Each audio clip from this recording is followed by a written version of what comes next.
নবী দয়ার নবী নূর নবীর বিরুদ্ধে ছিল আবু জেহেল আইন করে দিল যে মুহাম্মদ রাসূলুল্লাহর কাছে যাবে তাকে মৃত্যুদণ্ড দিয়ে হবে। এই যুবকেরা এই আইন এলান হয়ে গেল। একদিন আমার রাসূলুল্লাহ রাস্তার এক প্রান্ত দিয়ে আসছে, অপর প্রান্ত থেকে আবু জেহেলের ছেলে ইকরামা যাচ্ছে। যখনই সামনাসামনি হয়ে গেছে, ইকরামা আমার রাসূলুল্লাহকে দেখে আর থাকতে পারে না, ছুটে গিয়ে ঈদের সময় যেমন আমরা নামাজ বা দেখে অপরে বুকে বুকে কুলোকুলি করি, ইকরামা আমার রাসূলুল্লাহকে জড়িয়ে ধরে কুলোকুলি করতে লেগেছে। এই মেসেজটা আবু জেহেলের কাছে চলে এলো। আবু জেহেল রাগান্বিত হয়ে গেল। আবু জেহেল ঘোষণা করে দিল, সরদারের ছেলে প্রকাশ্য সবার সামনে মৃত্যুদণ্ড দেওয়াটা একটা কেমন লাগছে, কিন্তু আইন সবার জন্য সমান। ইকরামাকে জঙ্গলে গিয়ে বেঁধে দাও হাতে পায়ে দড়ি দিয়ে, যাতে বনের হিংস্র পশুরা ইকরামাকে ছিঁড়ে ছিঁড়ে খেয়ে নেয়। কথা মতো কাজ হয়ে গেল। ইকরামাকে জঙ্গলে নিয়ে যে বেঁধে দেওয়া হলো। ইকরামা তার জবানে আরবি ভাষাতে এমন করে বলতে লেগেছে, খাচ্ছ না কেন তোমরা? আমাকে আগে আসো, আমার মতো হতভাগ্য আর কে আছে? আমি মুহাম্মদ রাসূলুল্লাহকে একটু জড়িয়ে ধরেছিলাম বলে আমার বাবা মাকে মৃত্যুদণ্ড দিয়েছে। ইকরামা তখন কিন্তু কলেমা পড়েনি, মন দিয়ে শুনবে। ইকরামা তখন ইসলাম আনেনে, ঈমান আনেনে, কলেমা পড়েনি। তখন সে বাপের দলেতেই ছিল, শুধু একটা কাজ করেছিল, আমার নবীর সুন্দর চেহারা দেখে, অদ্দুহাকে দেখে, চেহারায় অদ্দুহা, চেহারায় আনোয়ারকে দেখে থাকতে না পেরে জড়িয়ে ধরে ফেলেছিল। এই যুবকেরা ওই সময় ইকরামা বলতে লেগেছে, আমরা কেন আমাকে খাচ্ছ না, গিয়ে সে আমাকে খেয়ে না। ওই সময় সে ওই পশুদের মধ্যে থেকে জঙ্গলের এক হিংস্র পশু সবার ভিড় ঠেলে আগিয়ে এসে বলে, তার ভাষাটাও মানুষের মতো বার করতে লেগেছে, আরবিতে বেরোতে লেগেছে, ইকরামা অবশ্যই খেয়ে নিতাম তোমাকে, কিন্তু তোমাকে খেতে আমরা পারবো না। মানুষের গোশত বড় সুস্বাদু লাগে, আমাদের খেয়ে নিতাম, কিন্তু তোমাকে খেতে পারবো না। এই জন্যে পারবো না, কেননা তোমার শরীর থেকে আখিরি নবীর খুশবু বেরোচ্ছে। হযরত খুবাইব রাদিয়াল্লাহু তাআলা এই দৃশ্যখানা দেখার পরও তিনি চোখ দিয়ে পানি ফেলে সাথীদের মৃত্যুর জন্য, শহীদের জন্য কাঁদতে লেগেছে। কিন্তু জবানে একটাই কথা বলতে লেগেছে, এ জালিম, যতই অত্যাচার করিস না কেন, যতই জুলুম করিস না কেন, মুহাম্মদ রাসূলকে যারা একবার দিল দিয়েছে তারা কখনো মুহাম্মদ রাসূলকে ছাড়তে পারবে না। কেননা আমাদের জানের থেকে কাছে হলো রাসূলুল্লাহ, আমাদের জানের থেকে প্রিয় হলো রাসূলুল্লাহ। এই কথা শুনে জালিম শাসক আরো রেগে গেল, একটার পর একটা সাহাবা এদেরকে শহীদ করে দিল। এবারে খুবাইব হুজুরকে ধরলে, এমন করে নানান দিক দিয়ে বুঝাতে লাগলে, তাকে নারীর লোভ দেওয়া হলো, সুন্দরী নারীর সঙ্গে বিবাহ দেওয়া হবে, তাও খুবাইব হুজুর রাজি হলেন না। তাকে বলতে লাগলো, তোমাকে আমাদের রাজত্বের হাম সম্পদ দেওয়া হবে, তাও তাতে রাজি হলো না। এ নওজওয়ানেরা, তরুণেরা কোনোভাবে যখন রাজি হচ্ছে না, হযরত খুবাইব হুজুরকে এবারে শুলির সামনে নিয়ে গেল। নিয়ে গিয়ে শুলিতে চড়াবে তার আগে মুহূর্তে বলতে লেগেছে, এ খুবাইব, তুমি কি চাও না তোমার বাপ মা পরিবার সন্তানের কাছে গিয়ে তাদেরকে নিয়ে আনন্দ খুশিতে থাকবে, আর তোমার জায়গাতে মুহাম্মদ রাসূলুল্লাহকে এই শুলির উপরে চাপিয়ে দেওয়া হবে? এ যুবকেরা আছেন, নবী পাকের প্রেমিকেরা, ও রাসূলের দিবানারা, মন দিয়ে শুনে রেখে দান, জেনে রেখে দান, এই দুনিয়াতে একটা পরীক্ষা জায়গা। আপনি দুনিয়া জমিনে কারবার করুন, সে মুসলমান হোক অমুসলিম হোক, লেনদেন বিনিময় করবে, এটা ইসলামে জায়েজ রয়েছে। আপনি এই জমিনের উপরে এমন করে দোকানদারি করবে, মুসলমান হোক অমুসলিম হোক, লেনদেন করবেন, বিনিময় করবেন, জায়েজ রয়েছে। এ যুবকেরা, তরুণীরা, বাবেরা, আপনি দুনিয়াদারিতে রাজনীতি করবে, রাষ্ট্র চালাবে, মুসলিম ও মুসলিম সবার নিরাপত্তার কথা ভাববে, এটাও ইসলাম শিক্ষা দিয়েছে।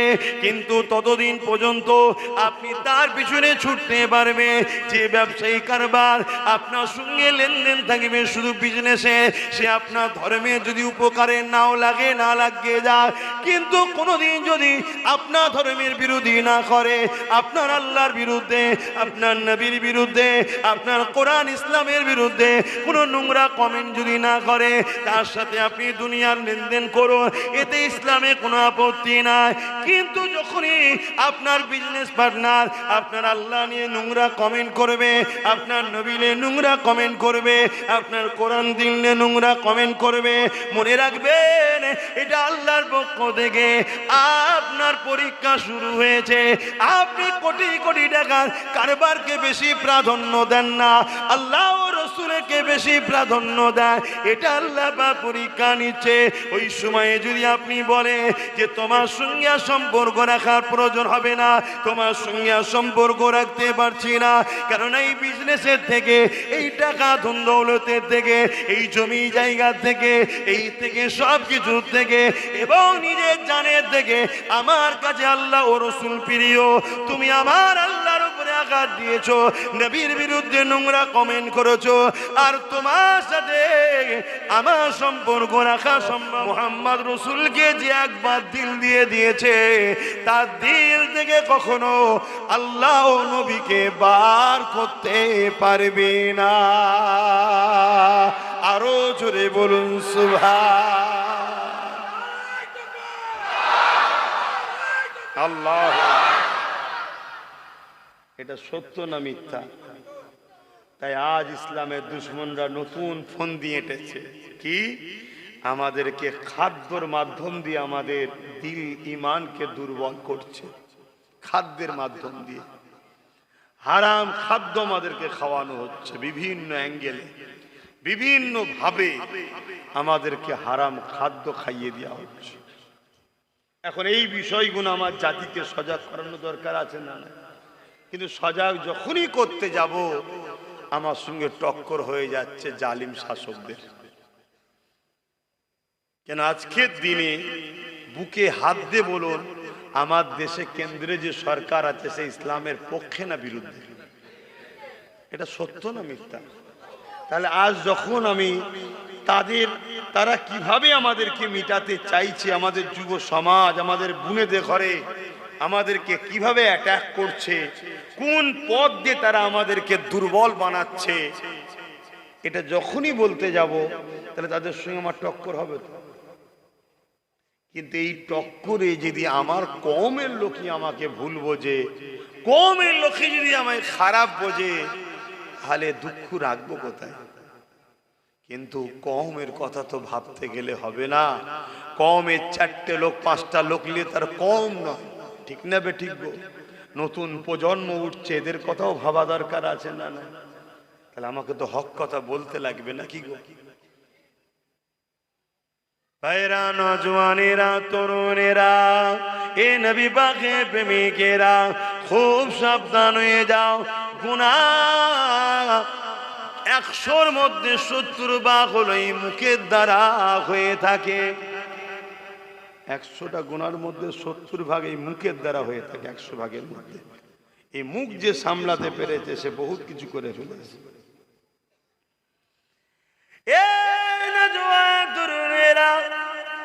যেখানে সেখানে যা পাবেন নিয়েই মুখে তুলে দেবেন না, যেখানে সেখানে যা স্লোগান পাবেন দিয়ে ফেলবেন না।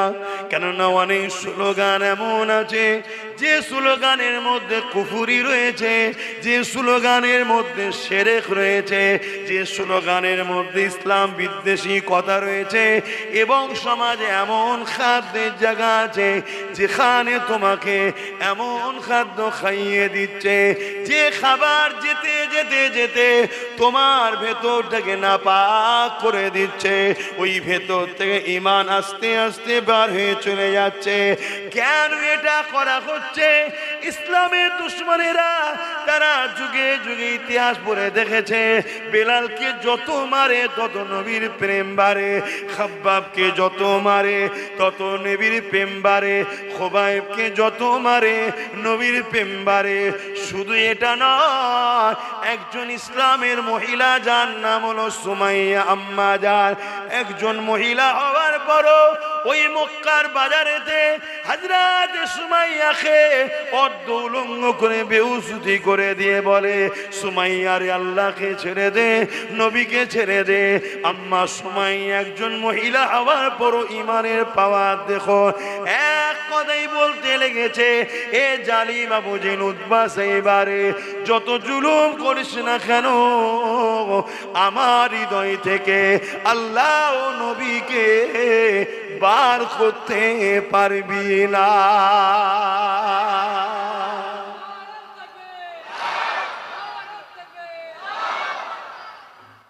ভাই আমার এমনি আধ ঘন্টা গাড়ি লেটে ঢুকেছে, কথা বুঝে আসছে, রোজ রাত হয়ে যাচ্ছে ঘরে যেতে। সবচেয়ে বড় কথা, এখন একটা অন্য সমস্যা হয়ে গেছে। আমার বেটা আমাকে না পেলে সে বাইরে বেরোতে পারে না, তার মিজাজ সবসময় খাটা চুন হয়ে থাকছে, কথা বুঝে আসছে। আর সকাল সকাল বেরিয়ে চলে আসতে হচ্ছে, তাকে সময় দিতে পারছি না, তো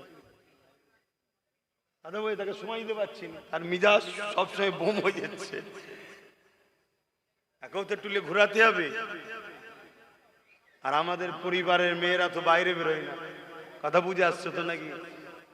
এখানে অনেক মা বোন আছে আমার জানা নাই, এই গ্রামের অনেক মা বোন যায়, আমার আম্মাকে কখনো দেখেছে কি আমি জানি না, কথা বুঝে আসছে। সরে আসেন, সরে আসেন, চেপে চেপে আসেন, চেপে চেপে আসেন। জায়গাটা বড় ছোট, এই জায়গায় আমি অনেকবার জলসায় এসেছি, মনে হয় ওখানে স্টেজ হয়েছিল তখন এসেছি, এখানে স্টেজেও এসেছি, সব জায়গায়। দরুদ শরীফ আল্লাহুম্মা সাল্লি আলা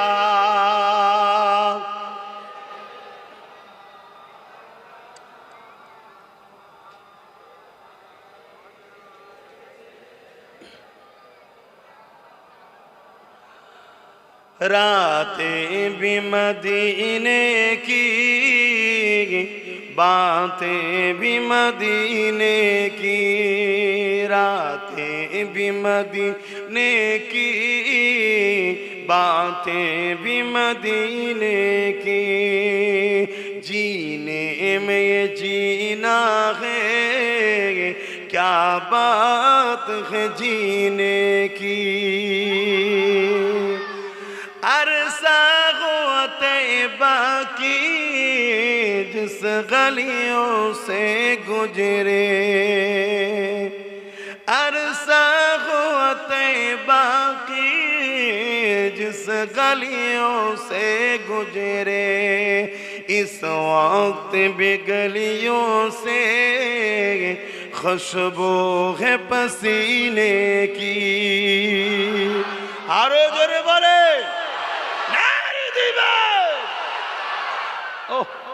আমার নবী কবে মক্কা মদিনার যেসব গলি দিয়ে ঘুরেছে, আজও সেই গলি দিয়ে গেলে আমার নবীর পাসিনার খুশবু পাওয়া যায়। জোরে বলেছে। আমি গল্প বলছি না, আমি গল্প বলছি না। আজকে যাদের শরীর থেকে মাফ করবেন, ভাষা আমার একটু খারাপ, আমি লোকটাই খারাপ তো, তবে আমি আবার বলছি, আমার মা বাপের জন্য লড়াই করিনি আমি। হ্যাঁ, আপনারা সব জানেন আমার অভাবকে গাল দেয়, ঠিক তো নাকি? এমন কাছে কাছে গাল দেয় যে কোনো ভাষাই বলার নয়। আর যখন যারা গাল দেয় তখন আমার মা কাবা তওয়াব করে, তখন মাকে গাল খেতে হয়। শুধু একটাই কারণ, আমি হকের পক্ষে কথা বলছি। তাই আল্লাহর বান্দাদেরকে বাঁচাবার, নবীর উম্মতদের বাঁচাবার, পাশাপাশি অন্য ধর্মের হলো গরিবদের বাঁচাবার, ইনসাফের কথা, মানবতার কথা, ন্যায়ের কথা, সত্যের কথা, ক্ষুধার্ত মানুষকে খানা দিবার কথা বলি বলে আজ আমাকে গাল খেতে হচ্ছে। অসুবিধা নেই, শুনছেন তো? জবানের বিচার আল্লাহ করবে, কিন্তু আমি কখনো কারো হয়ে প্রতিবাদ করি না, আমি যেটা বলতে চাইছি। কিন্তু আমার হুজুরের হয়ে আমি প্রতিবাদ করি, তাতে একটু ভাষা একটু করাও হয়, কি হয় না? হয় না। আবার কিছু এখন বেরিয়েছে বাবা, তাদের আবার বড় প্রেস্টিজে লাগে। তারা বলে এত তার ভাষার একটু মার্জনা রাখা দরকার। ভাষার মার্জনার কথা খুব মনে পড়ছে। শোনেন, হযরত ওমর ফারুক রাদিয়াল্লাহু তাআলা বদরের লড়াইয়ের পর মদিনা শরীফে বসে আছে, আর এইদিকে মক্কা থেকে এক দুশমনে রাসূল, তার বাচ্চা বন্দী ছিল, দেখতে যাওয়ার বাহানায় অর্থ হুজুরকে শহীদ করতেই যাচ্ছিলাম, অত বড় তো যাচ্ছে না। মদিনায় এসে হাজির হয়েছে, হযরত ওমর ফারুক দেখতে পেয়ে গেছে। হযরত ওমর ফারুক বলছে, ধর কুকুরটাকে ধর। কি বলছে? ধর কুকুরটাকে ধর। গিয়ে তার সব সমেত ধরেছে, ধরে বলছে, তুই এখানে কি করতে এসেছিস? শুনছেন না? শুনেন, আরে হুজুরের বেলাতে যে আঘাত দেয় সে তো চতুষ্পদ জন্তুর থেকেও নিকৃষ্ট। একটা সোরকে কখনো আপন আপন করে কথা বলতে হয় নাকি? তো সোরের থেকেও নিকৃষ্ট যে আমার হুজুরের ব্যাপারে আঘাত দেয়। এটা মাথার মধ্যে ঢুকিয়ে নাও। তুমি তার দাড়িতে ফেসে যাওনি, তার টুপিতে ফেসে যাওনি, তার জুব্বাতে ফেসে যাওনি, তার নামাজ দেখে ফেসে যাওনি, তার কোরআন তেলাওয়াত দেখে ফেসে যাওনি, সে বড় মুফতি বলে ফেসে যাওনি, সে বড় আল্লামা বলে ফেসে যাওনি। সেইটা আমার নবীর শানে গুস্তাখি করে। তুমি জেনে রেখে দিও, কোরআন বলছে এ লুৎফায়ে হারাম, এ যারো সন্তান চতুষ্পদ জন্তু সোরের থেকেও নিকৃষ্ট। কথা মাথায় ঢুকছে না? ঢোকে না? এসব কথা আবার বললে বলে ধর্ম স্থানে বসে এত কড়া কড়া কথা বলে ইসলামকে কলঙ্কিত করছে। শুনছেন না? শুনছেন? তার মানে কি? এগুলো ওই ক্যাটাগরির 2 নম্বর। কাল এদেরকে গাল খেতে হবে। এখন থেকে মহা মজলিস ঠিক করছে, সব বলা ঠিক নয়, এইসব বলা ঠিক নয়। এত কড়া কথা বলার কি দরকার? কেন জানছে কালকে আমিও তো বাজারে বেরোবো। কেন আমার ওপরের মালিক বলবে, দুনিয়ার প্রভু বলবে কতদিন নুকিয়ে নুকিয়ে ঘর সংসার হবে, কতদিন নুকিয়ে নুকিয়ে হবে। এবার একটু প্রকাশ্য সমাজে আমাকে দেখাও যে এটা আমার লোক। কি চাপ দেবে না দেবে না? কথা বলেন। তা দেখছে তো আমাকে তো কালকে নাপতে হতে পারে। এখন যা খেয়ে ফেলেছি, না নাবলেও পিছন থেকে সব যদি ফাঁস করে দেয় সেও বিপদ। আর নেপে যাবার পরেও যদি আব্বাস সিদ্দিকী যা ট্রেনিং দিচ্ছে, যদি দালাল থেকে শুরু করে জাহান্নামের কুকুর থেকে শুরু করে সব বলা শুরু করে, সেও তো বিপদ। এখন থেকে মহল ঠিক করছে যাতে কড়া কথা না বলে। শুনছেন না? শুনেন। আপনাকে যদি আব্বাস সিদ্দিকীর উপরে ডাউট হয়, হোক, কোরআনের উপরে ডাউট আছে না? আব্বারা কোরআনের উপর সন্দেহ আছে? হ্যাঁ কি না বলে? কোরআনের উপরে সন্দেহ আছে? কোরআন বলছে, কি বলছে? উলাইকা কাল আনআম, উলাইকা কাল আনআম। আল্লাহ বলছে এক শ্রেণীর মানুষ আছে যারা চতুষ্পদ জন্তুর ন্যায়। চতুষ্পদ জন্তু কাদেরকে বলে? যাদের 4টে পা, তাই তো নাকি? যাদের 4টে পা, তো তাদেরকে কি বলা হয়? চতুষ্পদ জন্তু। আল্লাহ বলছে এক শ্রেণীর মানুষ আছে যারা চতুষ্পদ জন্তুর ন্যায়। আমার অসুবিধা হচ্ছে? এগুলো তো জানাতে হবে। কেন আপনি যদি চতুষ্পদ জন্তুর মতো হয়ে থাকেন, আপনি কি জাহান্নামে যেতে ভালো লাগবে আপনাকে? তাহলে আপনি যদি ভুল রাস্তা থেকে পরিবর্তন হওয়া দরকার আছে না? না, তাহলে আপনাকে তো জানাতে হবে চতুষ্পদ জন্তু কাদেরকে আল্লাহ বলছে চতুষ্পদ জন্তুর ন্যায়। তারপরে আল্লাহ বলছে বালহুম আদাল, বরং চতুষ্পদ জন্তু থেকেও নিকৃষ্ট। কারা? একদল মানুষ। কারা?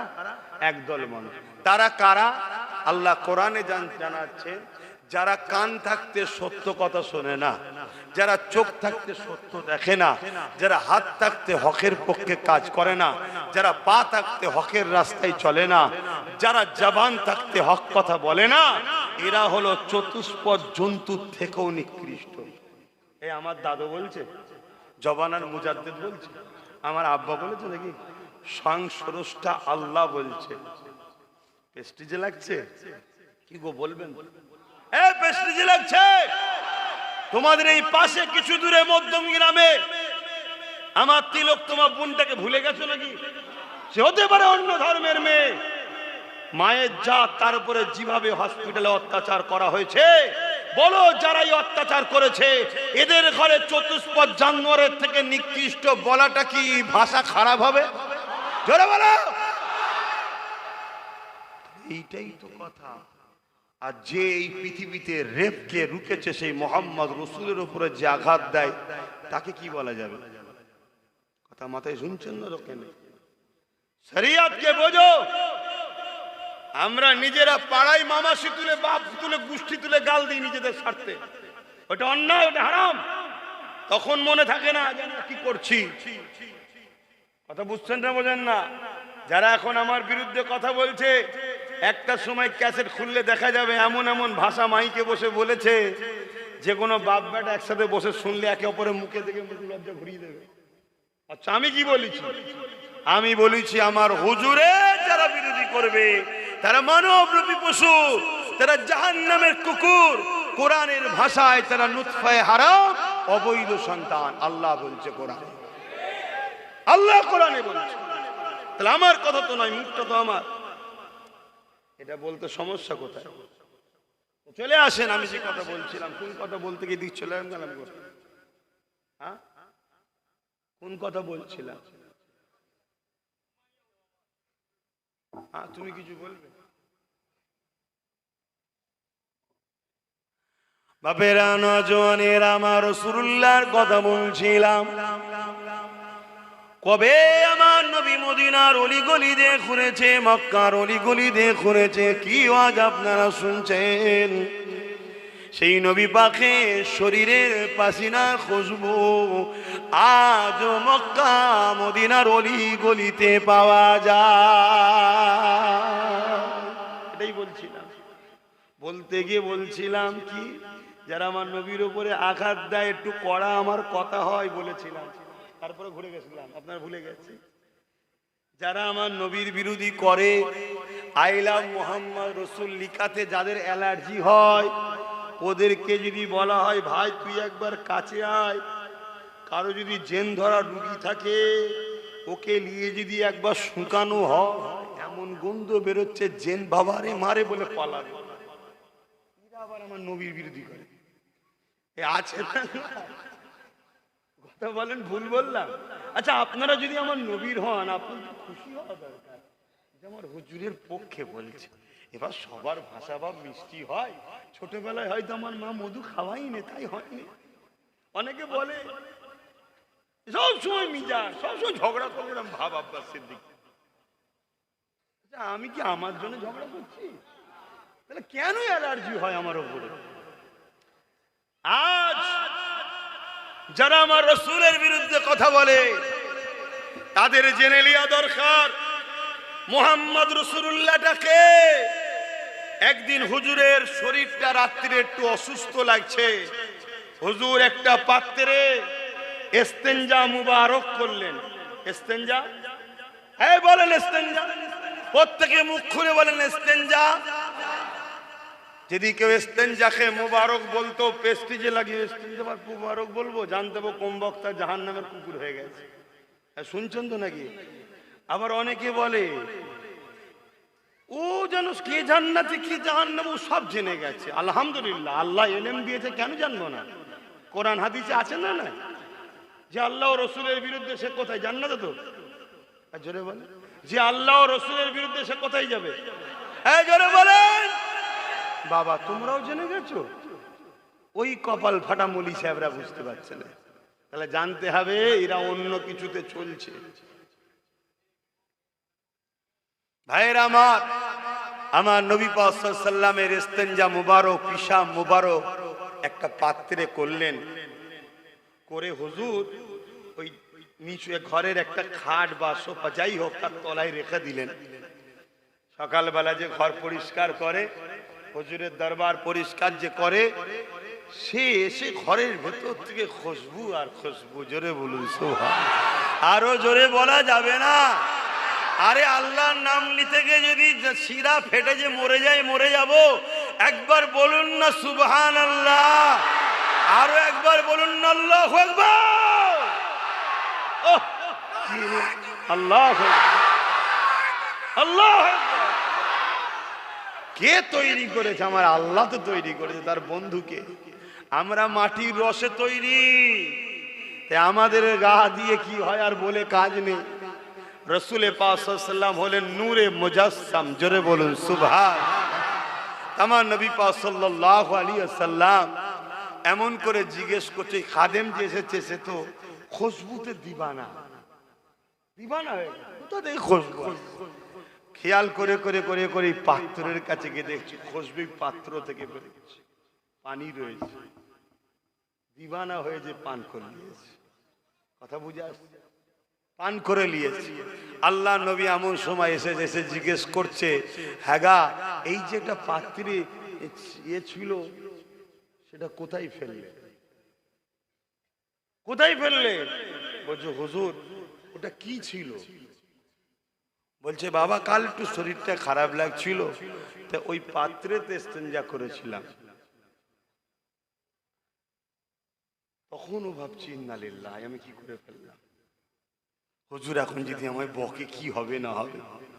তো হুজুর সেটা আমি নিরাপদ জায়গায়, আল্লাহ নবী বলছে বাবা যেখানে ফেলবে যেন কারো পা না লাগে, একটু দেখে শুনে ফেলো। শুনছেন কি বলছে? তখন সাহাবী খুশি হয়েছে, শান্ত হয়েছে যে হুজুর এমন জায়গায় ফেলেছি, এমন জায়গায় রেখেছি কেউ বেয়াদবি করতে পারবে না। কোথা ফেলেছো বাবা? হুজুর খুশবুর চোটে পান করে ফেলেছি। বলুন সুবহানাল্লাহ। হাই হাই হাই, আরে দুনিয়া ওয়ালো, হতে পারো তুমি কোন দেশের রাজা, কোন দেশের মহারাজা, কোন রাজ্যের সিএম, পৃথিবীর রাজা হতে পারো, মুহাম্মদ রসুলের পায়ের ধুলো তো অনেক দূরের কথা, মুহাম্মদ রসুলের ঘোড়ার পায়ের ধুলোর উপযুক্ত হতে পারোনি। কে? মুহাম্মদ রসুল্লাহ। শোনো, যার নামে অ্যালার্জি হয়, এই পৃথিবী তৈরি হয়েছে জিনার জন্য, তিনিই তো হলেন মুহাম্মদ রসুল। জোরে বলুন সুবহান। তো ভাইরা আমার, আল্লাহ নবী কি বললেন? হে বাবা তুই কি করলি? পিশাব পান করে ফেললি, হে বাবা তওবা কর, আস্তাগফিরুল্লাহ পড়, এসব বলেছে। আল্লাহ নবী বলেছে যাও তো সাত পীরের ছেলের গা থেকে মেশকাম্বারের খুশবু বেরোবে। জোরে বলুন সুবহানাল্লাহ। কিতাব বলছে তার ছেলের গা থেকে খুশবু বেরোতে এলাকার লোক খুশবুতে পাগল হয়ে যেত। জোরে বলুন সুবহান। আজকে যারা বিরোধী করছো, তোমাদের সকালবেলা কি হয়? আর বেশি ডিপে যাচ্ছি না, কি গো কথা খারাপ লাগছে নাকি? হ্যাঁ, মসজিদ গুলোই যখন আমরা যাই ভোরবেলায়, বাপ রে বাপ, ব্রেনের ঝাঁঝে চোটে সব যা থাকবে মশলা বেরিয়ে যাবে। যাও, হ্যাঁ, খুব সাবধান। আমার হুজুরের বেলায় খুব সাবধান। সেই নবী পাকের শরীরের খুশবু আজও মক্কা মদিনার গলিতে পাওয়া যায়। জোরে বলুন সুবহান।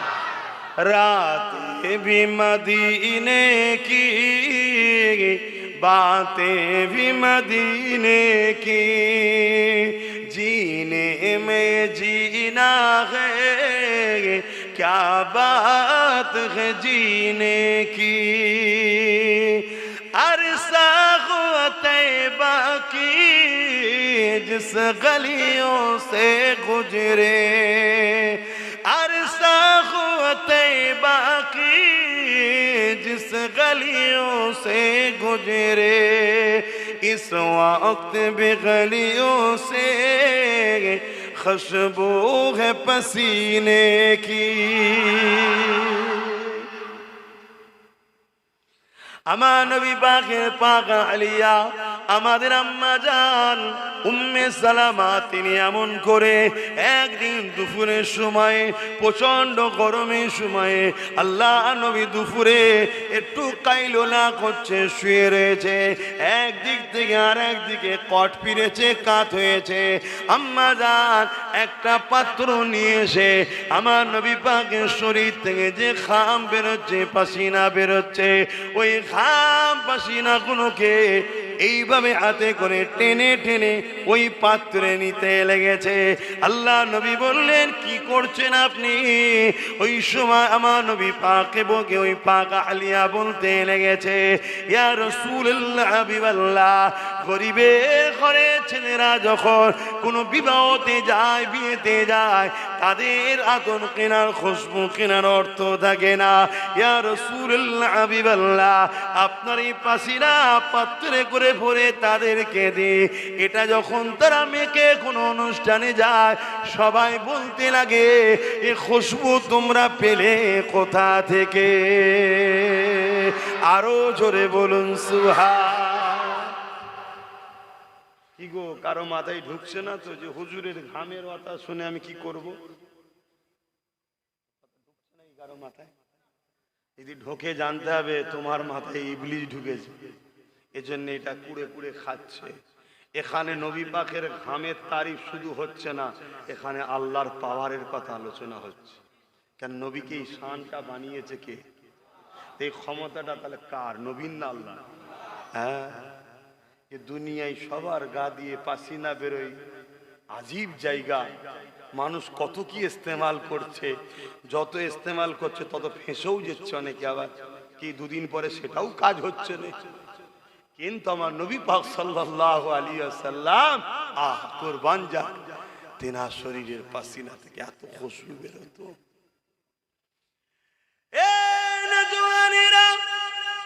একটা কথা মনে পড়েছে, এই পাসিনার ব্যাপারে একটু বলে নি। আবু জেহেল আমার নবী পাকের বড় দুশমন ছিল। সে আইন করে দিয়েছিল, মুহাম্মদ রাসূলুল্লাহর কাছে যে যাবে তাকে মৃত্যুদণ্ড দেওয়া হবে। আজ যেমন আবু জেহেলের চালারা বলছে, মুহাম্মদ রাসূলের গোলাম আব্বাসের কাছে যে যাবে তার ঘর আটকে দেওয়া হবে। কি গো বলছো না? বল, এটা সব আবু জেহেলের চালা, এদের কষ্ট হয়। তরুণেরা, আল্লাহ নবী, নূর নবী, দয়া নবী, নূর নবীর বিরুদ্ধে ছিল আবু জেহেল। আইন করে দিল যে মুহাম্মদ রাসূলুল্লাহর কাছে যাবে তাকে মৃত্যুদণ্ড দেওয়া হবে। এই যুবকেরা, এই আইন এলান হয়ে গেল। একদিন আমার রাসূলুল্লাহ রাস্তার এক প্রান্ত দিয়ে আসছে, অপর প্রান্ত থেকে আবু জেহেলের ছেলে ইকরামা যাচ্ছে। যখনই সামনাসামনি হয়ে গেছে, ইকরামা আমার রাসূলুল্লাহকে দেখে আর থাকতে পারে না। ছুটে গিয়ে ঈদের সময় যেমন আমরা নামাজ বা দেখে অপরে বুকে বুকে কুলোকুলি করি, ইকরামা আমার রাসূলুল্লাহকে জড়িয়ে ধরে কুলোকুলি করতে লেগেছে। এই মেসেজটা আবু জেহেলের কাছে চলে এলো। আবু জেহেল রাগান্বিত হয়ে গেল। আবু জেহেল ঘোষণা করে দিল, সরদারের ছেলে প্রকাশ্য সবার সামনে মৃত্যুদণ্ড দেওয়াটা একটা কেমন লাগছে, কিন্তু আইন সবার জন্য সমান। ইকরামাকে জঙ্গলে গিয়ে বেঁধে দাও হাতে পায়ে দড়ি দিয়ে, যাতে বনের হিংস্র পশুরা ইকরামাকে ছিঁড়ে ছিঁড়ে খেয়ে নেয়। কথা মতো কাজ হয়ে গেল। ইকরামাকে জঙ্গলে নিয়ে যে বেঁধে দেওয়া হলো। ইকরামাকে বেঁধে দিয়ে সবাই চলে এলো। এদিক থেকে জঙ্গলের ভেতর দিয়ে বিভিন্ন হিংস্র পশুরা আসতে লেগেছে, একের পর এক চতুর্দিক দিয়ে আসতে লেগেছে। এ যুবকেরা কিন্তু ইকরামা অবাক হয়ে দেখে পশুগুলো আসে, কিন্তু কাছে আসে না। দূর থেকে দাঁড়িয়ে দাঁড়িয়ে সবাই ইকরামার মুখের দিকে তাকিয়ে থাকে। আরে নবীর গোলাম, 1450-1500 বছর পর নবীর কথা বলার জন্য যদি এতগুলো মানুষ আমার মুখের দিকে তাকিয়ে থাকতে পারে, যে ইকরামা নবীকে জড়িয়ে ধরেছে, তার মুখের দিকে তো কায়নাত তাকিয়ে থাকবে। কি থাকবে না থাকবে? আমার দিকে তাকিয়ে থাকে। আমার থেকে আপনাদেরকে দেখতে অনেক সুন্দর, আমার দিকে তাও তাকিয়ে আছে কেন? না, হুজুরের কথা বলেছে। এই তাকানোটা আমার কৃতিত্ব নয়, হুজুরের বলছি তাই। এই ঠিক বলছি তো না? এখানে এমনও ছেলে বসে আছে যারা জলসাতেই বসেন, কথা বুঝে আসছে না? তাও দেখো মুখের দিকে কি জন্যে? হুজুরের কথা বলছি। এই সম্মানটা কার জন্য? আর জোরে বলুন হুজুরের জন্য। কার জন্য? হুজুরের জন্য। আর হুজুরকে যে যত ভালোবাসবে তার সম্মান আল্লাহ তত বাড়িয়ে দেবে। বলুন সুবহানাল্লাহ। ভাইরা আমার, একরামা দেখছো সব এসে গোল করে ঘিরে বসে আছে, আমার মুখের দিক থেকে কেউ খাচ্ছে না। এই নওজওয়ানেরা, একরামা তার জবানে আরবি ভাষাতে এমন করে বলতে লেগেছে, খাচ্ছ না কেন তোমরা, আমাকে আগে আসো, আমার মতো হতভাগ্য আর কে আছে। আমি মুহাম্মদ রাসূলুল্লাহকে একটু জড়িয়ে ধরেছিলাম বলে আমার বাবা মাকে মৃত্যুদণ্ড দিয়েছে। একরামা তখন কিন্তু কলেমা পড়েনি, মন দিয়ে শুনবে। একরামা তখন ইসলাম আনেনে, ঈমান আনেনে, কলেমা পড়েনি।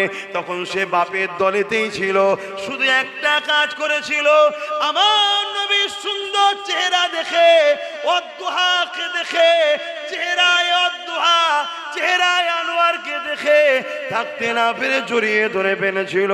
এই যুবকেরা ওই সময় একরামা বলতে লেগেছে, তোমরা কেন আমাকে খাচ্ছ না, গিয়েছি আমাকে খেয়ে না। ওই সময় সে ওই পশুদের মধ্যে থেকে জঙ্গলের এক হিংস্র পশু সবার পিঠ ঠেলে আগিয়ে এসে বলে, তার ভাষাটাও মানুষের মতো বার করতে লেগেছে, আরবিতে বেরোতে লেগেছে, একরামা অবশ্যই খেয়ে নিতাম তোমাকে, কিন্তু তোমাকে খেতে আমরা পারবো না। মানুষের গোশত বড় সুস্বাদু লাগে, আমাদের খেয়ে নিতা, কিন্তু তোমাকে খেতে পারবো না। এই জন্যে পারবো না, কেননা তোমার শরীর থেকে আখিরি নবীর খুশবু বেরোচ্ছে। আরো জোরে বলুন সুবহান। এ যুবকেরা, বাপেরা, মায়েরা, একরামা ঈমান আনেনে, ইসলাম কবুল করেনে, হুজুরকে শুধু জড়িয়ে ধরেছে, হুজুরের পক্ষে ছিল না। তাতে যদি জঙ্গলের অবেলা হিংস্র পশুদের হৃদয়ে আল্লাহ যদি একরামাকে খাওয়া হারাম করে দেয়, খাবি না, আমার বন্ধুকে জড়িয়ে ধরেছে, এবং সেই অবালা পশুর জবান দিয়েও আল্লাহ মানুষের ন্যায় কথা বার করাচ্ছে। পারে না? পারে না? আমরা তো ঘরে টিয়া পুষলে সে আমাদের মতো কথা বলে। কি তো মহান স্রষ্টার ক্ষমতা আছে না নাই? সেই একরামা কলেমা না থাকা অবস্থা তো রাসূলকে যদি মহব্বতের সাথে জড়িয়ে নেওয়ার দরুন, তার যদি জঙ্গলে হিংস্র পশুরা খাই না বলে, আমি আব্বাস সিদ্দিকী আপনাদের জিজ্ঞাসা করি, যদি আমাদের দিলে সচ্চা নবীর প্রেম ও মহব্বত আদব থাকে, কিয়ামতের দিন আল্লাহ জাহান্নামকেও বলে দেবে, এদের দিলে আমার হাবিব আছে, এদেরকে পোড়াবি না। জোরে বলুন সুবহান। আরো জোরে বলুন ইনশাআল্লাহ। হতে পারে না? কিন্তু সচ্চা মহব্বত কাকে বলে? যে মাদ্রাসা ভাঙবে তার সাথে দল করা। আমি তো মুসলমান করছি, আবার এই কথা বলার জন্য অনেকের আবার পেস্টিজে লেগে গেছে। একটা প্রচার হচ্ছে না চারিদিকে, তোমাদের এলাকায় প্রচার হয়েছে কি জানি না, একটা ছোট্ট ভিডিও ক্লিপ কেটে প্রচার হচ্ছে না? আমার অনেক ভিডিও প্রচার হচ্ছে, কোনটা 20 সেকেন্ড, কোনটা 30 সেকেন্ড, কোনটা 40 সেকেন্ড। ভাই, যারা এই মোবাইল যে যারা রয়েছে এরা সব ভালো জানে, কোনো জায়গা থেকে না, কোনো জায়গা থেকে হ্যাঁ, কোনো জায়গা থেকে বলো, কোনো জায়গা থেকে করো, কোনো জায়গা থেকে এই অক্ষর নিয়ে জুড়ে একটা সেন্টেন্স করা যায় না? যায় না? আজকে টেকনোলজির সময়, করা যায় না? যায় না? হ্যাঁ। তারপরে নতুন এখন আবার একটা অ্যাপ বেরিয়ে গেছে, ও তো সব করতে পারে। ও তো মহিলাকে পুরুষ বানিয়ে দিচ্ছে, পুরুষকে মহিলাও বানিয়ে দিচ্ছে। সব হচ্ছে আখেরি জামানা। মোমেনের বৈশিষ্ট্য কি? মোমেন কখনো শোনা কথাতে বিশ্বাস করবে না, ভেরিফাই না করে, যদি সেটা তার ইজ্জতের উপর আঘাত হয়। কথা মাথায় শুনছে? কিন্তু একটা ভিডিও সমাজে চলছে খুব। কি ভিডিও? আব্বাস সিদ্দিকী বলেছে টিএমসি কে ভোট দেয়া নাকি হারাম। আপনারা শুনেছেন? এই শুনেছেন তো নাকি? এইটার আগে কি বলেছি, পরে কি বলেছি, এটাও দেওয়া দরকার ছিল তো নাকি? দিয়েছে? শুধু ওইটুকু দিয়েছে। এক কথা বুঝছেন না? বোঝেন না? এখন এই বিষয়টা পুরো জানার ইচ্ছা আপনাদের আছে কি? যদি থাকে তাহলে সালাম পড়িয়ে এলে একটুখানি শোনাবো, কেন জানা দরকার। যখন আমার বিরুদ্ধে ছড়াচ্ছ একটু আমার জানানো দরকার আছে না? এবার জেনে যদি তখন মনে হয় যে না আব্বাস সিদ্দিকী তো ঠিকই বলছে, মুখ ওর কথা তো ওর নয়, কথা তো ইসলামের বলছে, তাহলে আপনাদের মানতে হবে না? আজ এই না মানে রাস্তা ক্লিয়ার, যাও টিকিট কনফার্ম হয়ে যাবে, পুরো ওপেন তো, ভাগ হয়ে আছে। আরে দুটো তো দল, একটা রহমানের একটা শয়তানের। সারা জীবন কাজ করবেন শয়তানের দলে, হেল্প করবেন শয়তানের দলে, সবকিছু শয়তানের দলে, আর দিনের শেষে বলবেন আমি রহমানের দলের সঙ্গে জান্নাতে যাবে। এটা হয়? দুনিয়াদারি করতে হবে, কারবার করতে হবে, ব্যবসা করতে হবে, মুসলিম অমুসলিম সব ভাই ভাই মানুষ মিলেমিশে চলতে হবে, কোনো নিষেধ নাই ইসলামে। কিন্তু যখনই আল্লাহ ও রসুলের বিরুদ্ধে যখন যাবে আর তার সাথে সম্পর্ক নয়। কেন? আল্লাহ ও রসুল সবার উপরে, কথা কিছু মাথায় ঢুকছে? সেই জায়গাতেও তুমি যদি আল্লাহ ও রসুল ছেড়ে দিয়ে হই হই করো, তার মানে কি তুমি আল্লাহ ও রসুলের থেকে একে গুরুত্ব বেশি দিলে। তো যাক, আমি চলে আসছি যে কথা বলছিলাম। তাহলে একরামার নবীকে মানেনি, শুধু জড়িয়ে ধরেছে, তাকে জঙ্গলের বাঘ খাচ্ছে না। কি বলছে? তোমার গা থেকে খুশবু বেরোচ্ছে। জোরে বলুন সুবহানাল্লাহ। তাহলে আমার নবী কি ছিলেন? খুশবু ছিলেন। জোরে বলুন সুবহানাল্লাহ। আম্মা জান আমিনা হুজুরের একটা কথা বলি, এই খুশবু যখন বিষয়টা এসেছে একটু বলে দিই, শুনে রেখে দেন, অসুবিধে হচ্ছে নাকি?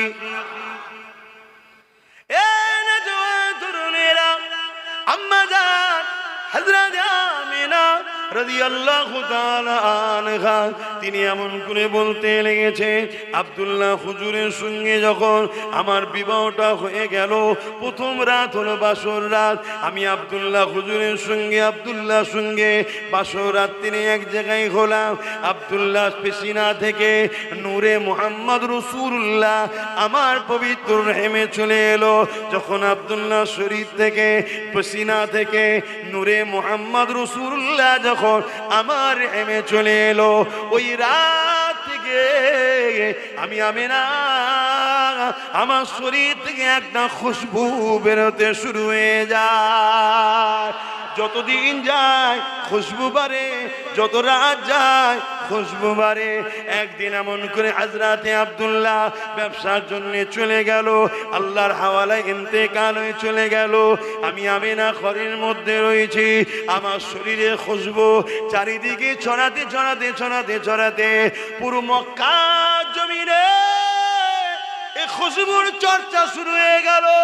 সবার মুখে মুখে একটাই কথা, আমিনা শরীরে এই খুশবু আমিনা মাখে কোথায়, এই খুশবু আমিনা পায় কোথায়, এই আতর আমিনা পায় কোথায়? মক্কা জমিনে খুশবু তো পাওয়া যায় না। এই খবর রাসূলুল্লাহ দাদা যান হযরত আব্দুল মুতালিবের কানে চলে এলো। রাসূলুল্লাহ দাদা ছিলেন মক্কার প্রেসিডেন্ট, মক্কা সম্রাট ছিল, মক্কার সুলতান ছিল।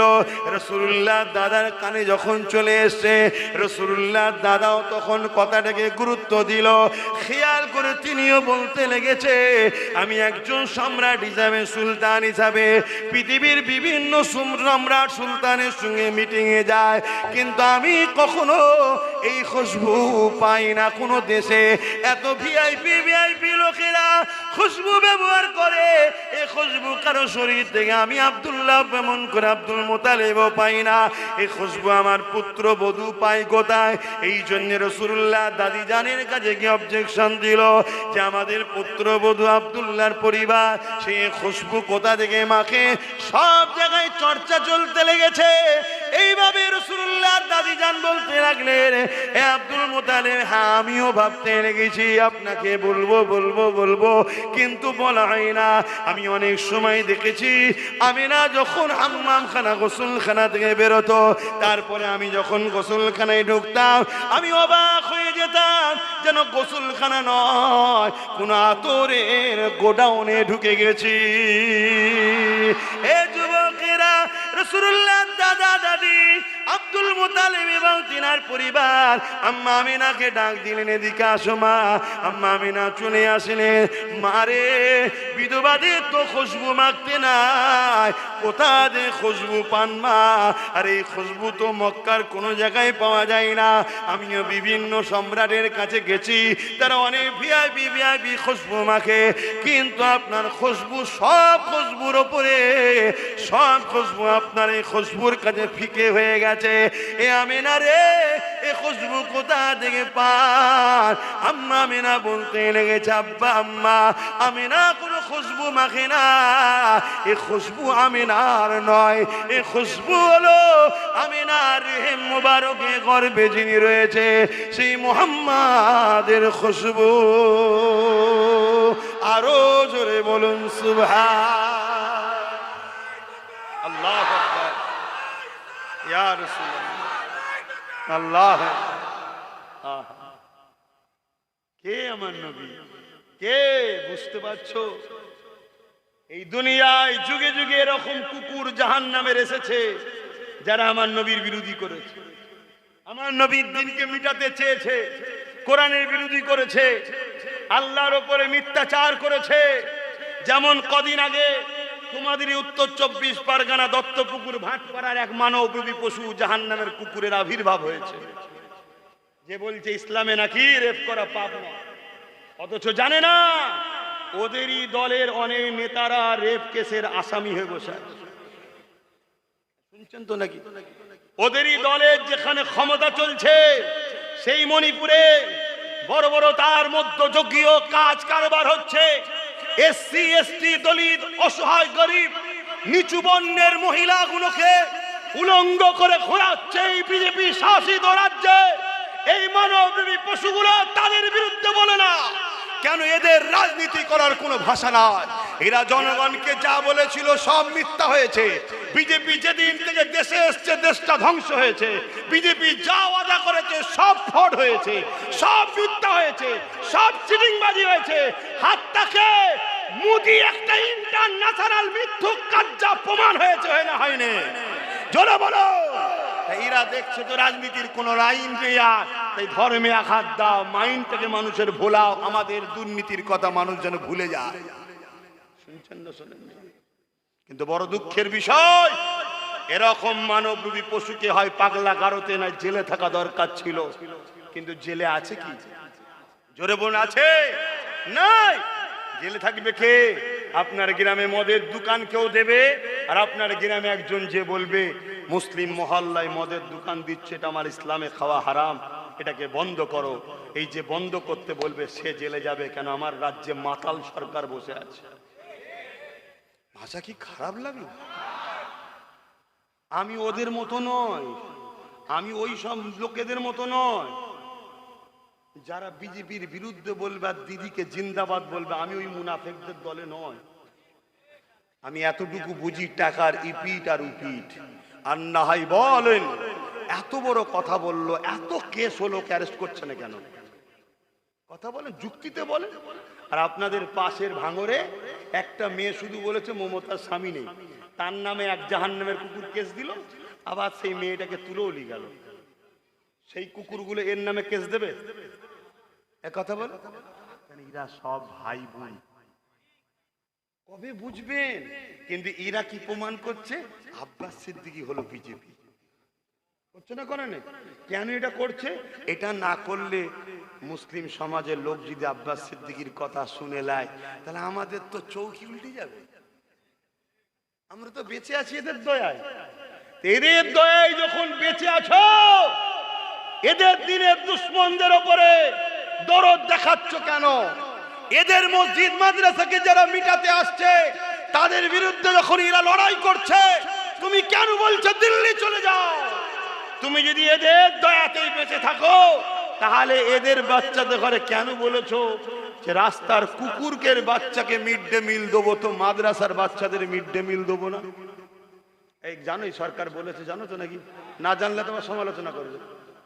যদি এদের দয়ায় বেঁচে থাকো, তাহলে দুর্গাপুরে বোল্ডুজার দিয়ে পশ্চিম বাংলায় মাদ্রাসা ভাঙা হলো কেন? এদের দয়াতেই যদি বেঁচে থাকো, তাহলে 32টা মাদ্রাসার আনরেট বন্ধ করে দিলে কেন?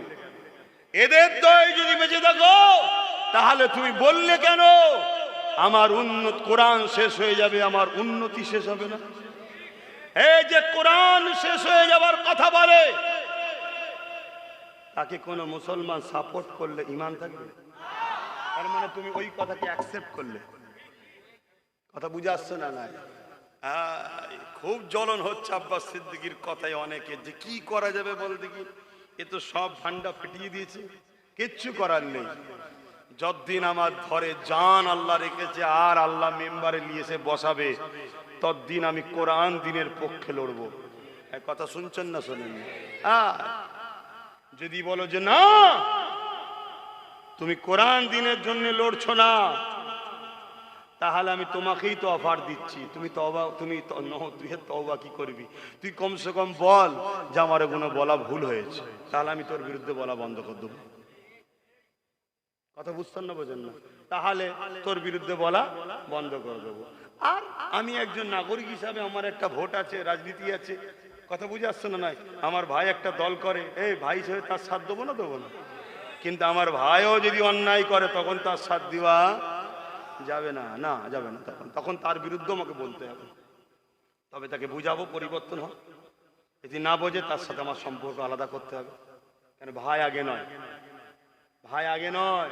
আমার কবরে আমার ভাই যে বলবে নাকি আল্লাহ আমার ভাই হয় এটা ছেড়ে দাও, তাহলে আমি আমার ভাইয়ের কথা ভাববো কেন? কিন্তু হ্যাঁ, আমার ভাই যখন হজ হাউস থেকে মদের বোতল বার করে পবিত্র করছে হজ হাউসকে, তাহলে আমি একজন ইমানদার হিসাবে, ধর্মগুরু হিসাবে, ওর জন্য তো আমার মনটা চাইবে যে ও আরো বড় হোক। আমার ভাই যখন ওয়াকাফকে বাঁচাবার জন্য সুপ্রিম কোর্টে কেস করছে, তখন তো বড় ভাই হওয়া পরের কথা, আমার তো একজন মুসলমান হিসেবে মনে হবে যাক আমার মসজিদ মাদ্রাসার জন্য কেউ তো কেস করলো না, ও তো কমসে কম কেস করলো। কি মনটা বড় হবে না? হবে না? এটাই তো ইমানের সম্পর্ক। তো যাক, আমি যেটা বলতে চাইছি, তাহলে বলুন, আমার দিনের ওপরে আঘাত দেবে কেউ, তার প্রতিবাদের দরকার আছে না? নাই? কিন্তু ধরবে কি গো?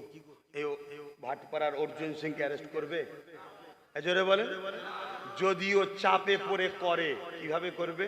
এই তুই ওরম করিস নি, খুব ফেঁসে গেছি বুঝলি, তোকে একদিনের জন্য ভরি না ভাই করে দেবো পরের দিন। শুনছেন না? শুনুন, যদি পাওয়ার আমাদের হাতে থাকে তাহলে আমরা কি করতাম? আমরা ঢিলে করে ফেলতাম। চল কেন? এটা সংবিধান বিরোধীও কথা বলেছিস, শুধু ধর্ম বিরোধী নয়, সংবিধান বিরোধীও কথা বলেছিস। তাহলে পাওয়ারের দরকার আছে না? নাই? এজন্য আব্বাস সিদ্দিকী ধর্মনীতির কথাও বলে, সমাজনীতির কথাও বলে, পরিবার নীতির কথাও বলে, প্রতিবেশী নীতির কথাও বলে, পাশাপাশি নিজের ভক্ত মুরিদ অনুসারী, দাদা পীরের ভক্ত মুরিদ অনুসারীদের ঘরে সমাজে সচেতন করে। বুকা, কত আর পরের বাপকে বাপ বলবি, একটু নিজেরা ক্ষমতা অর্জন কর। কথা বুঝছেন না? বোঝেন? একটু মাথায় রাখি, একটু বোঝেন, নাই বিরাট বড় ক্ষতি হতে চলেছে, বিরাট বড় ক্ষতি হতে চলেছে। একটা সামনে ভয়ানক দিন। আমি অনেক আগে বলেছিলাম একটা কথা, যে একটা দিন আসছে তোদের নাগরিকত্ব কেড়ে নেবে, সেদিন আব্বাস সিদ্দিকীকে বলবি যে ভাইজান আমার ভুল হয়েছে, বা তোমার কথাই ভোট দেবো, সেদিন আর তোর কিছু উপায় থাকবে না। বলেছি না? বলিনি? অনেক আগে বলেছিলাম, আজকে সেই দিন আসছে। আমার তো মনে হচ্ছে আগামী কাল পরশু থেকেই বাড়ি বাড়ি নোটিশ আসবে। শুনছেন না? শুনুন, আগামী কাল পরশু থেকেই বাড়ি বাড়ি নোটিশ আসবে। আমি অনেক আগে বলেছিলাম, চিল্লাচ্ছে এসআইআর হতে দেবো না, হতে দেবো না। আরে পাগল, যেদিন থেকে দুয়ারে সরকার চলছিল সেদিনই তোর এনআরসি হয়ে গেছে। কিন্তু তখন বলেছিলাম যেটা এনআরসি হচ্ছে, এই মুসলমান আমাকে গাল দিয়েছিল, মুসলিম আমাকে দেয়নি, এই মুসলমানের লোকেরাই আমাকে গাল দিয়েছিল। দিয়েছে না? দেয়নি? অলরেডি হয়ে গেছে। কালকে তো চিঠি আসবে বাড়ি বাড়ি, পরশু তো চিঠি আসবে বাড়ি বাড়ি। কি চিঠি? তোমার গেছে, শুনছেন তো নাকি? লাও, কার নাম আসবে ঠেলা সামলাও। তবে একটা কথা বলে যাচ্ছি, যারা আহলে সুন্নাত ওয়াল জামাতের সঙ্গে দীর্ঘদিন জড়িয়ে আছো, এই বিপদে তোমার ভাই তোমাকে ছেড়ে দেবে না। তুমি যদি থাকো সদস্য হয়ে, বইটালি আমার সঙ্গে দেখা করো, আমি আপ্রাণ চেষ্টা করব তোমার হয়ে সমস্যা সমাধান করার। কথা মাথায় ঢুকছে না? ঢোকে না? কারণ আমার যতটুকু ক্ষমতা, আমার একটা ছোট্ট জিনিস আছে, কথা বুঝে আসছে না? এইটুকু তোমার হয়ে আমি বলতে পারি। বাকি বাপ গাল অনেক খেয়েছি বুঝানো দিকে। আমি বলেছিলাম একটা দিন আসছে মসজিদ মাদ্রাসা চলে যাবে। মসজিদ মাদ্রাসার কাগজকে সার্চ করো, সব রেড কালি পড়ে গেছে। তার মানে কি? 1 নম্বর খতিয়ান। 1 নম্বর খতিয়ান মানে সরকারের হাতে চলে গেছে। সরকার চালাবে, সরকার চালাবে। তুমি তোমার মসজিদ মাদ্রাসায় তোমার খেয়াল খুশি মতো চলতে পারবে না। মসজিদের ইমামের কাছে চিঠি আসবে, এই ইমাম সাহেব জুম্মার দিন খুতবাতে একটু বলো, মেয়েদের ঘরে একটু শিক্ষিত করতে হবে। যদি স্কুলে গেলে বোরখা পরতে না দেয়, শিক্ষার জন্য বোরখা খুলে যাক, অসুবিধা নেই, বলো। যদি না বলো তোমাকে গুম করে দেওয়া হবে। ইমাম সাহেব শোনো, তোমাকে ইমাম সাহেব গায়েব করে দেওয়া হবে। তুমি কোথায় আছো? এই বিলাট সিদ্দিক আকবরের খুনে শরীরে তুমি যেটা আজ বোঝো। আলহামদুলিল্লাহ, আমার আল্লাহ সেদিন আমাকে 5, 6, 10 বছর আগে থেকে বুঝাচ্ছে, তাই চিল্লাচ্ছি। কি দরকার ছিল? আরো 50 জনের মতো আমিও তো প্লেন হজ করে চলে যেতে পারতাম। আল্লাহ কি এলাহান দেয়নি? আল্লাহ তো দিয়েছে। দুটো ওয়াকিয়া ঘটনা বলে তো চলে যেতে পারতাম। আরে জুম্মায় জুম্মায় না, 1 সপ্তাহ নওশাদকে দিয়ে দল খড়িয়েছি, কিন্তু লড়াই তার আগে থেকে করছি না, করিনি। কিন্তু শত শেষে যখন বুঝলাম যে না, এখান থেকে তুলে ওর কোলে, ওখান থেকে তুলে ওর কোলে দেবো, যেই কলি নেবে সেই চিটিংবাজি করছে, দরকার নেই, নিজের একটা করে লে। ওই জন্য তোকে বলেছিলাম তুই যা। কথা বুঝে আসছো না? নাই, যা থাক, নিজের থাক। শুনছেন তো নাকি? চায়ের দোকান, লোক মনে করে চায়ের দোকান, চায়ের দোকান হলো সঙ্গে মেয়ের বিয়ে দেবো। অফিসে চাকরি করে, কোটটাই পড়ে যায়, মাস গেলে কত মাইনে? 25,000। কত? 25,000। সর্বোচ্চই 25,000, বেড়ে বেড়ে বেড়ে বেড়ে 30,000, 40,000, 50,000 হবে। ঠিক তো নাকি? এর চেয়ে বেশি তো আর হবে না। কিন্তু এই চাওয়ালা একটা ঘুমটি থেকে কারবার বিজনেস করতে করতে করতে আরো 5টা করে দেবে। শুনছেন তো নাকি? মাসে যত কমই হোক, এখন মানুষ চা বিস্কুট ছাড়া সকালে অন্য কিছু জোটে না। এ মাসে খোঁজ লিখে যাও, তুমি চাওয়ালা দেখছো, ও মাসে 1 লাখে পৌঁছে দেবে ইনকাম 5টা দোকান থেকে। শুনছেন তো নাকি? আর তার থেকেও বড় বিষয় মাথায় ঢুকাও, তুমি যার কোম্পানিতে চাকরি করলে, তুমি রিটায়ার হওয়ার পর ওই জায়গায় তোমার ছেলে চান্স নাও পেতে পারে, কিন্তু এই 5টা দোকানের মালিকই হলো তোমার ছেলে। ঠিক না বেটি? এজন্য আব্বাস সিদ্দিকী বলছে, বড় দলের দালালি করে করে করে করে, মারপিট করে করে, চামচাগিরি করে করে হয়তো কিছু ইনকাম করছো, তোমার চলে যাবার পর তোমার ছেলে ওখানে চান্স নাও পেতে পারে। নিজের কোম্পানি খোলো, ছোট হোক, তোমার ছেলে তোমার পর ওখানে মালিকই হবে। এই সব অনেক কিছু চিন্তা ভাবনার কথা, তো আর ডিপে যাচ্ছি না, কখনো সময় হলে অন্য জায়গায় আলোচনা হবে। আমি যেটা বলতে চাইছি, আপনাদের অসুবিধা হচ্ছে? বিজেপির বিরুদ্ধে বলছি, অসুবিধা হচ্ছে যে হুজুর জলসায় এসে রাজনীতির কথা বলছেন কেন? আরে বিজেপিরা রাজনীতি ছেড়ে দিয়ে ধর্মের পিছনে লেগেছে না লাগে না?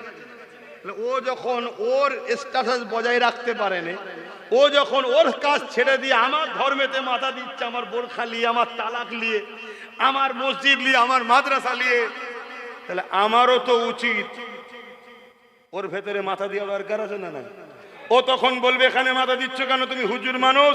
আমি তখন বলবো তুই তোর জায়গায় যা, আমি আমার জায়গায় যাই। ঠিক না বেটি? তবেই তো সিধে হবে রে বাবা। ঠিক তেমনি রাজ্য সরকারও রাজনীতির নামে আমার ধর্মে মাথা দিচ্ছে না, দেয়নি? জোরে বলেন। তাহলে আমিও হুজুর হিসাবে মাথা দেওয়া দরকার আছে না? নাই? তখনই বলবে যে হুজুর হিসাবে এরম হচ্ছে কেন। আমি বলবো তুই তোর কাজ কর, তাহলে আমি আমার কাজ করব। তোর কাজ রাষ্ট্র এবং রাজ্যবাসীর নিরাপত্তা। কথা বুঝে আসছো না? নাই, সেই কাজ ছেড়ে দিয়ে তুমি ইফতার পার্টির নামে হুড়োহুড়ি করছো, রেড রোডে গিয়ে হুড়োহুড়ি করছো, তুমি বলছো কোরআন শেষ হয়ে যাবে, তুমি ইটা সিটা আমার ধর্ম নিয়ে বলবে, তাহলে আমাকে একটু প্রতিবাদের দরকার আছে না নাই?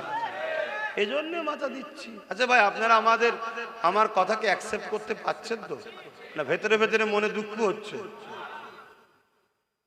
ভুল আমাকে বুঝবেন না আখরি জামানা, এ নওজওয়ান তরুণেরা আব্বারা, ইমাম এমন করে ফেরাউনের বিরোধী কেন এই মজলিস থেকে করা হয় না? এই ফেরাউনের বিরুদ্ধে এই মজলিস থেকে বলা হয় না কেন? ফেরাউন তারা রাজা ছিল, তার বিরুদ্ধে বলো কেন? না, ফেরাউন ছিল স্বৈরাচারী, জালিম, অত্যাচারী, বনি ইসরাইল কওমকে জেলিয়েছে, মুসা নবীর উপরে অত্যাচার করেছে, তাই তো নাকি? ও তাহলে আজকে মরা ফেরাউনের বিরুদ্ধে বলতে এখান থেকে খুব ভাল লাগে, জেনতা ফেরাউনদের বিরুদ্ধে বলবেন না? এ নওজওয়ানেরা, এ মা নবী পাকের প্রেমিকেরা, ও রাসূলের দিবানারা, মন দিয়ে শুনে রেখে দান, জেনে রেখে দান, এই দুনিয়াতে একটা পরীক্ষা জায়গা। আপনি দুনিয়া জমিনে কারবার করুন, সে মুসলমান হোক অমুসলিম হোক, লেনদেন বিনিময় করবে, এটা ইসলামে জায়েজ রয়েছে। আপনি এই জমিনের উপরে এমন করে দোকানদারি করবে, মুসলমান হোক অমুসলিম হোক, লেনদেন করবেন, বিনিময় করবেন, জায়েজ রয়েছে। এ যুবকেরা, তরুণীরা, বাবেরা, আপনি দুনিয়াদারিতে রাজনীতি করবে, রাষ্ট্র চালাবে, মুসলিম অমুসলিম সবার নিরাপত্তার কথা ভাববে, এটাও ইসলাম শিক্ষা দিয়েছে। কিন্তু ততদিন পর্যন্ত আপনি তার পিছনে ছুটতে পারবে যে ব্যবসায়ী কারবার আপনার সঙ্গে লেনদেন থাকবে শুধু বিজনেসে, সে আপনার ধর্মের যদি উপকারে নাও লাগে, না লাগিয়ে যাক, কিন্তু কোনোদিন যদি আপনার ধর্মের বিরোধী না করে, আপনার আল্লাহর বিরুদ্ধে, আপনার নবীর বিরুদ্ধে, আপনার কোরআন ইসলামের বিরুদ্ধে কোনো নোংরা কমেন্ট যদি না করে, তার সাথে আপনি দুনিয়ার লেনদেন করুন, এতে ইসলামে কোনো আপত্তি নাই। কিন্তু যখনই আপনার বিজনেস পার্টনার আপনার আল্লাহ নিয়ে নোংরা কমেন্ট করবে, আপনার নবী নিয়ে নোংরা কমেন্ট করবে, আপনার কোরআন দিন নিয়ে নোংরা কমেন্ট করবে, মনে রাখবেন এটা আল্লাহর পক্ষ থেকে আপনার পরীক্ষা শুরু হয়েছে। আপনি কোটি কোটি টাকার কারবারকে বেশি প্রাধান্য দেন না, আল্লাহ ও রাসূলকে বেশি প্রাধান্য দেয়, এটা আল্লাহ বা পরীক্ষা নিচ্ছে। ওই সময়ে যদি আপনি বলে যে তোমার সঙ্গে সম্পর্ক রাখার প্রয়োজন হবে না, তোমার সঙ্গে সম্পর্ক রাখতে পারছি না, কারণ এই বিজনেসের থেকে, এই টাকা ধন দৌলতের থেকে, এই জমি জায়গা থেকে, এই থেকে সব কিছু থেকে এবং নিজের জানের থেকে আমার কাছে আল্লাহ ও রাসূল প্রিয়। তুমি আমার আল্লাহর উপরে আঘাত দিয়েছো, নবীর বিরুদ্ধে নোংরা কমেন্ট করেছো, আর তোমার সাথে আমার সম্পর্ক রাখা সম্ভব নয়। এই আকীদা যদি করতে পারেন তবেই জানবেন ঈমান ঠিক আছে। এটা তো পরীক্ষা নেবে আল্লাহ, কি গো, নেবে না? কিন্তু আমরা তো ফেল হয়ে যাচ্ছি, আমরা তো লোভ লালসা সামলাতে পারছি না। হ্যাঁ, যদি লোভ লালসা সামলাতে না পারো তাহলে তো বাবা আখিরাত নষ্ট হবে। এ দুনিয়া তো পরীক্ষার জায়গা, এখানে তো চিরস্থায়ী নয়, এখানে তো আল্লাহ বিভিন্ন দিক দিয়ে পরীক্ষা নেবে। কাউকে ধন দৌলত দিয়ে পরীক্ষা নেবে, কাউকে জমি জায়গা ঘর বাড়ি কিনে নিয়ে পরীক্ষা নেবে, কাউকে আল্লাহ বিমার দিয়ে পরীক্ষা নেবে, কাউকে আল্লাহ সন্তান আওলাদ দিয়ে, আবার কারো সন্তান আওলাদ কিনে নিয়ে পরীক্ষা নেবে, আবার কাউকে আল্লাহ ক্ষমতা শাসক বানিয়ে পরীক্ষা নেবে, কাউকে আবার আল্লাহ জালিম শাসকের নিচেই রেখে পরীক্ষা নেবে। সাহাবা হুজুরদের উপরে কম পরীক্ষা হয়েছে? যে কথা বলছিলাম মনে আছে তো, হযরতে খুবাইব রাদিয়াল্লাহু তাআলা আনহু হুজুরের কথা প্রথম বলছিলাম না, ওটা একটু বলি নাকি? অন্যদিকে চলে গিয়েছিলাম, বলি। তিনাকেও পরীক্ষা নিয়েছেন না নাই না আল্লাহ? জালিম শাসক কি বলছে, খুবাইব তোমার সাথী সঙ্গীদের ঘরে সব মেরে দিচ্ছি, তুমি যদি আমাদের কথা মেনে নাও, আমাদের কথা অ্যাকসেপ্ট করে নাও, মুহাম্মদ রাসূলকে যদি ছেড়ে দাও, তাহলে তোমাকে আমরা মারবো না, আজাদ করে দেবো। চোখের সামনে একটার পর একটা সাথীদের ঘরে শুলির উপরে চেপিয়ে চেপিয়ে হত্যা করছে, শহীদ করছে।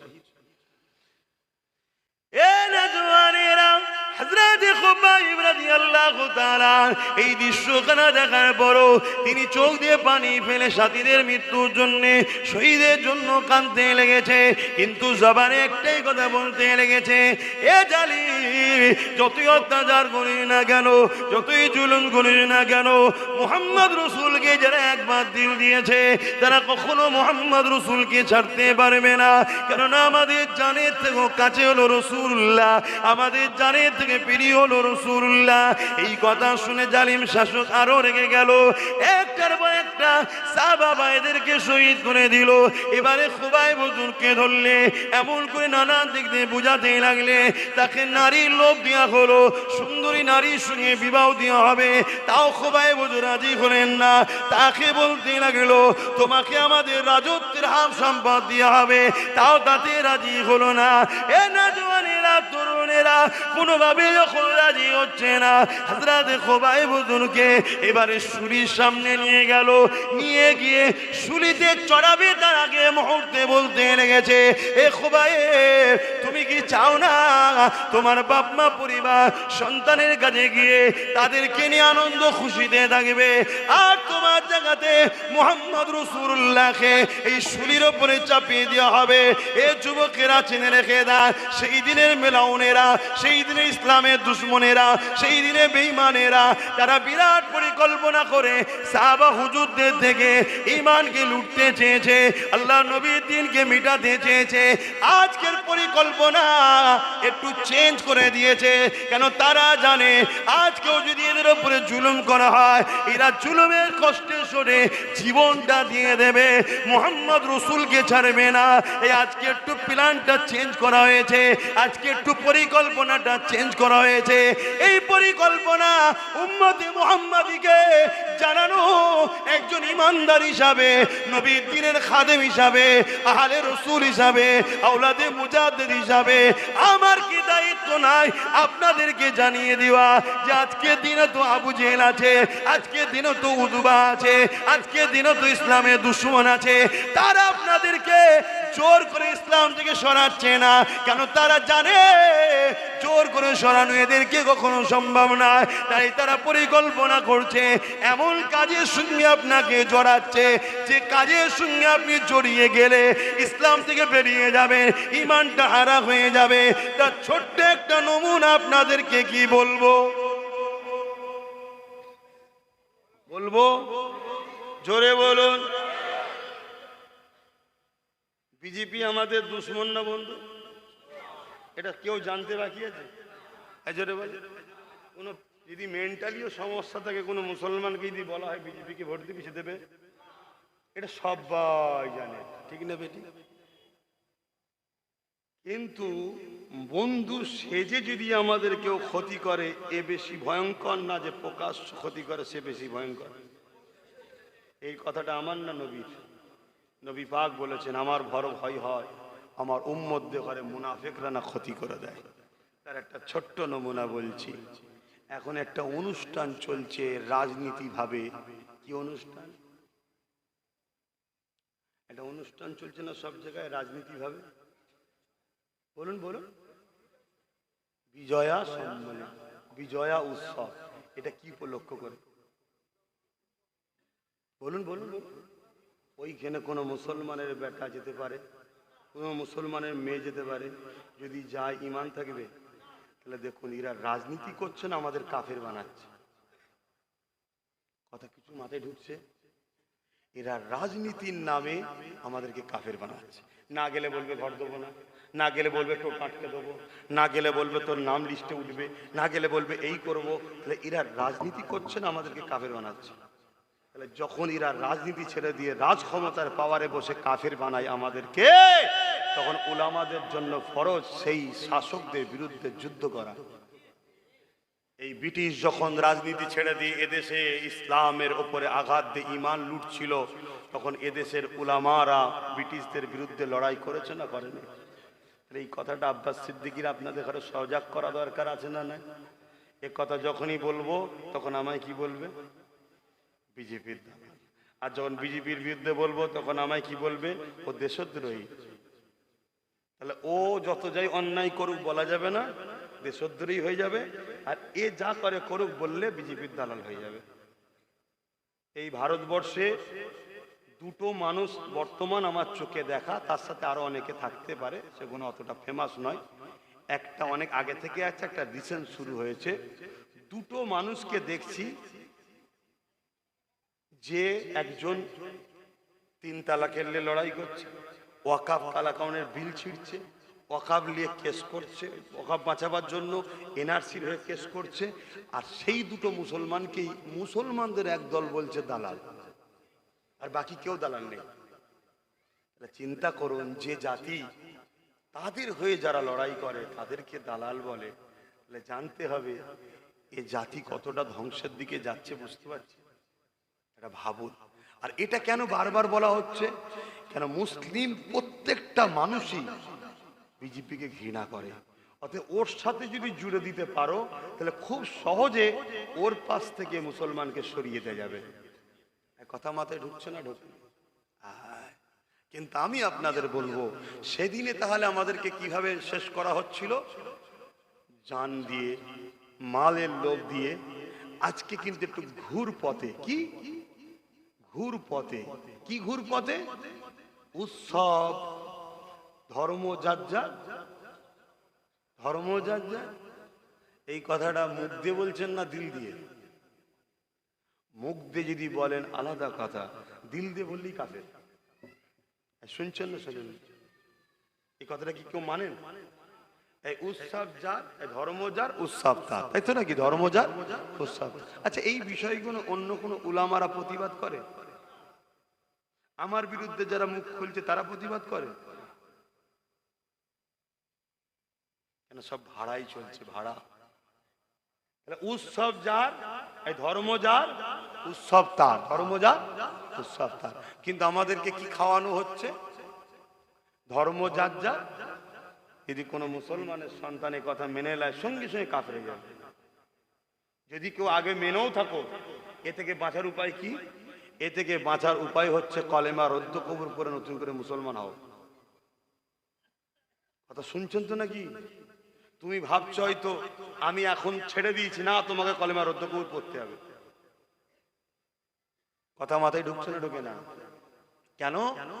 উৎসব তার, ধর্ম যার। ধর্মকে কেন্দ্র করেই উৎসব হয়। যেমন আমাদের ঈদুল আজহা আছে, ঈদুল ফিতর আছে। কথা বুঝে আসছে? যদি সবটা একই হয়, উৎসব যদি সবার হয়, আমাদের ঈদুল আজহায় 2 রাকাত নামাজটা হলো ধর্মের কাজ, আর উৎসবটা কি? আল্লাহর রাহে হালাল পশু কুরবানি করে আনন্দ খুশি করে খাওয়া। যদি একই হয় তাহলে ঠ্যাং ধরতে কেউ আসবে? আমি এটাকে কাউকে ছোট করছি না, না আসার প্রয়োজনও নেই। কেন আসবে? তার ধর্মে এটাকে অপছন্দ করা হয়, সে না আসে, এটাই উত্তম। ঠিক তেমনি যে উৎসবের সঙ্গে শিরক যুক্ত হয়, সেইখানে গিয়ে কখনো ঈমান থাকতে পারে না, মুশরিক হয়। কথা বুঝছেন না? এবং মেলাতে বাজার বসিয়ে ওই বাজারের পয়সা বিক্রি করে বা মেলার খাদ্য কিনে খায় যদি কেউ বিসমিল্লাহ বলে, তারও ঈমান চলে যাবে। কেন? সেখানে গান বাজনা হয়, বেশরিয়াতির কাজ হয়। তাহলে এইটা গান বাজনা বেশরিয়াতির কাজের খাবার যদি খাবার নিজের পয়সায় কিনে যদি ঈমান চলে যায়, তাহলে দীঘায় কেউ কিছু কারো ধর্মের কিছু করবে, তার ভোগ বা কি বলে ওইসব যদি দিয়ে রেশনের মাধ্যম দিয়ে খাওয়ানো হয়, ঈমান থাকবে? তাহলে আমাদের কিরা রাজনীতি করে কি বানাচ্ছে? এই কথাটা আব্বাস সিদ্দিকী বলে দেওয়া খারাপ? এই কথা বলাতে এখন খুব মাথা গরম হয়েছে আমার অনেক মুনাফিক বন্ধুদের, খুব লেগে গেছে। কি বলছে? বলা হবে না বন্ধ হয়ে যাবে? প্রতিবাদ হবে না বন্ধ হবে? হ্যাঁ হবে প্রতিবাদ। আর মনে রেখে দিও, যারা বারুদের স্তূপের উপরে আছে তাদের কাছে একটা মেসেজ, ওই যে দিশলাই কাটি হচ্ছে বিরাট ভয়ঙ্কর জিনিস। কথা বুঝছেন না বোঝেন না? কেন আছে সে বারুদের স্তূপের ওপরে, তার কাছে একটা দিসলাই কাঠি বড় ভয়ঙ্কর জিনিস, এনে একটা কাঠি সাইজ করে দেবে। কথা বুঝছেন ভাইয়েরা আমার? এজন্য আমি সব জায়গায় গিয়ে একটু বুঝাই যে নামাজ পড়ছেন পড়ুন, মুশরিকের নামাজ কবুল হবে না। নামাজ পড়ছেন পড়ুন, কাফেরের নামাজ কবুল হবে না। রোজা রাখছেন রাখুন, মুনাফিকের রোজা কবুল হবে না। হজ করছেন করুন, মুশরিকের হজ কবুল হবে না। আপনি বলছেন কি করে হলাম? আপনার এই কাজ যদি এরকম হয় যেখানে গায়রুল্লাহর সঙ্গে শরীক করা হয়, এর সাথে যদি আপনি জড়িত থাকেন, এতে আপনার ঈমান থাকতে পারে না, পারে না, পারে না। কথা বুঝে আসছে? শরিয়ত তোর আব্বাস সিদ্দিকীর বাপের নয়, ঠিক তেমন শরিয়ত আপনাদেরও আব্বা জানদের নয়। শরিয়ত হলো আমিন আল্লাহর, মানতে হবে। আর আমারও ডিউটি হক কথাটা বলে দেওয়া। কেন কত কষ্ট করে ইসলাম প্রতিষ্ঠিত করেছে। হযরতে খুবাইব হুজুরকে যখন শুলিতে চড়ানো হবে, ঠিক এমন সময়তে আবার বলা হচ্ছে, খুবাইব শেষবার বলছি, তুমি কি চাও তোমার জায়গায় মোহাম্মদ রসুলকে শুলিতে চাপানো হোক? নাউজুবিল্লাহ। তোমাকে ছেড়ে দেওয়া হোক, তুমি কি মোহাম্মদ রসুলকে এনে দিতে পারবে? হযরতে খুবাইব হুজুর ধিক্কার জানিয়ে বলছে, এ নিষ্ঠুর মালাউনেরা, এ বেঈমানেরা, এ মুশরিকেরা, তোরা আমাদের করে কি মনে করিস? মুহাম্মদ রাসূলের প্রেমিক যারা হয় তাদেরকে কি মনে করিস? তারা জীবনে সব দেয়া পছন্দ করে, আল্লাহ নবীর উপরে যারা পরিমাণ আঘাতকে পছন্দ করে না। এ নিষ্ঠুর বেঈমান খ্রিস্টান বাদশা শুনে রেখে দে, যদি তোরা বলিস মুহাম্মদ রাসূলের পায়ে একটা কাঁটা ফোটানো হবে, এর বিনিময়ে যদি নবীর আশিকদের কাছে জীবন চাস, আমরা আমাদের জীবন দিতে পছন্দ করব, রাসূলুল্লাহর পায়ে কাঁটা ফুটানোর ইজাজত দেব না। এ নওজওয়ানেরা, নামাজ পড়তে হবে, পড়ছি পড়েন, কিন্তু এটা দেখিয়ে জান্নাতের আশা নয়। রোজা রাখতে হবে, রাখছি রাখে, এটা দেখিয়ে জান্নাতের আশা নয়। হজ করছি করেছেন করবেন, এটা দেখিয়ে জান্নাতের আশা নয়। দাড়ি টুপি নবী সুন্নত রেখেছেন রাখছেন রাখবেন, এটা দেখে কামিয়াবি যেমন করে জান্নাতের আশা নয়। জান্নাত যেতে গেলে একটা ভিসা লাগবে, ওই ভিসাটা হলো লা ইলাহা ইল্লাল্লাহ মুহাম্মাদুর রাসূলুল্লাহ। এই অন্তরে ভিসা লাগাতে হবে। এই দুনিয়ার এক দেশ থেকে আর এক দেশে গেলে যেমন আপনার ভিসা লাগে, ভিসা ছাড়া যাওয়া যায় না, তেমন দুনিয়ার দেশ থেকে জান্নাতের দেশে যেতে গেলে এই ভিসা আপনাকে লাগবে, যেটা দিল থেকে অন্তর থেকে মেনে নিতে হবে। আল্লাহকে সেवा दूसरा कोई माबूद ही नहीं, আর মুহাম্মদ রাসূলুল্লাহ আল্লাহ পাকের প্রিয় রাসূল। এটা মুখে শুধু বললে হবে না, আল্লাহকে আল্লাহর মর্যাদা মেনে নিতে হবে। রাসূলুল্লাহকে জানের থেকে বেশি ভালোবেসে আদবের সঙ্গে মেনে নিতে হবে। যদি আপনার ছেলের সঙ্গে আপনার রাসূলের টক্কর হয়, এই জায়গায় আপনি ছেলের পক্ষে দাঁড়াবেন না, নবীর পক্ষে দাঁড়াবেন। এটা আল্লাহর পরীক্ষা, মনে রাখবে। যদি আপনি ছেলের পক্ষে দাঁড়িয়ে যান, আপনার মধ্যে ঈমান নাই। ওই জায়গায় যদি আপনি রাসূলুল্লাহর পক্ষে দাঁড়িয়ে যান, যদি হয় ছেলেকে মৃত্যুদণ্ড দিতে হতে পারে, তাও ছেলে মরে যাক, আমি রাসূলুল্লাহকে ছাড়বো না। এই ঈমান যার মধ্যে আছে সেই যাবে জান্নাতে। আজকে ডাক্তাররা ইসলাম প্রচার করছে, উকিলরা ইসলাম প্রচার করছে, মাস্টাররা ইসলাম প্রচার করছে। শুনছেন তো নাকি?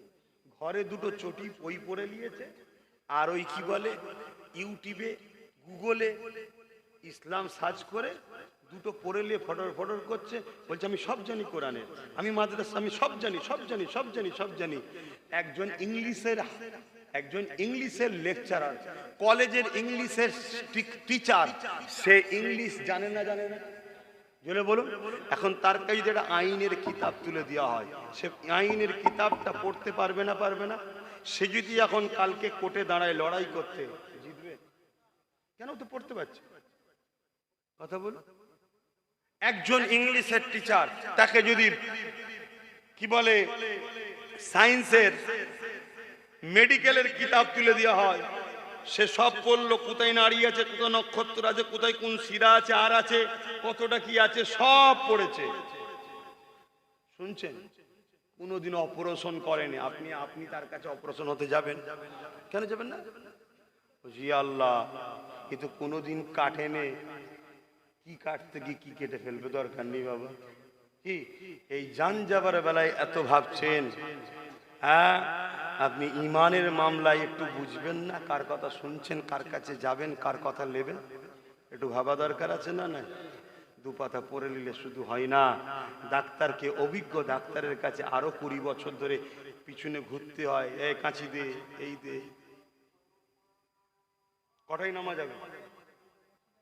আচ্ছা আচ্ছা, 45 জামাত, ঠিক আছে। আজান হয়ে গেলেই সালাম দোয়া করে দিচ্ছি। এটা আপনাদের মসজিদ কি?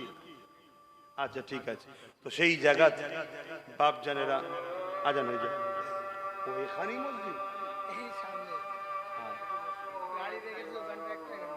ও, আমরা তো মনে হয় এই দিক দিয়ে যাবো। হ্যাঁ?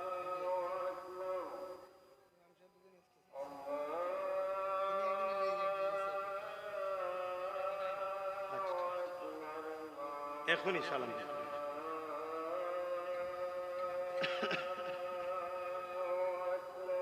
আল্লাহ আকবার, আল্লাহ।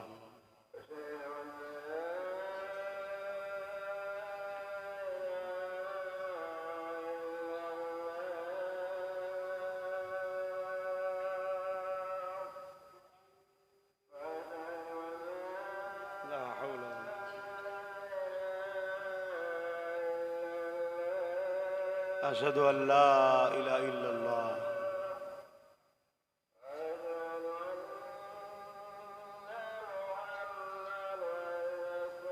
সাল্লাল্লাহু আলাইহি ওয়াসাল্লাম,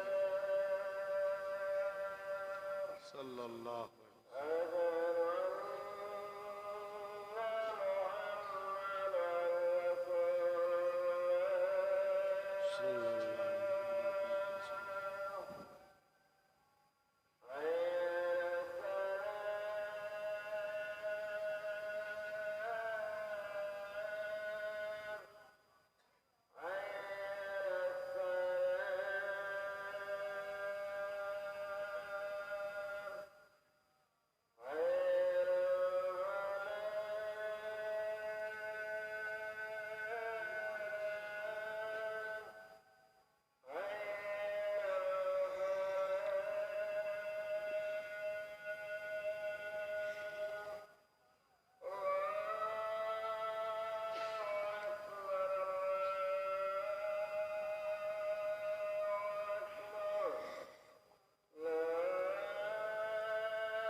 اللهم رب خاتم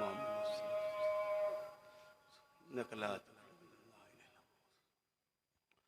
درود الشريف اللهم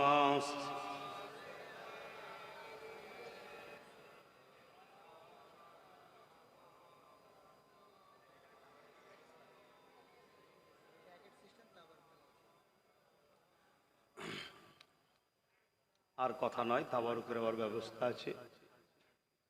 আমার কথা থেকে কষ্ট পেচ্ছে, মনে রাখবেন, যদি আমার এই কথাতে আপনাকে বিরক্ত লাগে, আমি আপনাকে পরামর্শ দেবো, আপনি তওবা ইস্তেগফার করুন।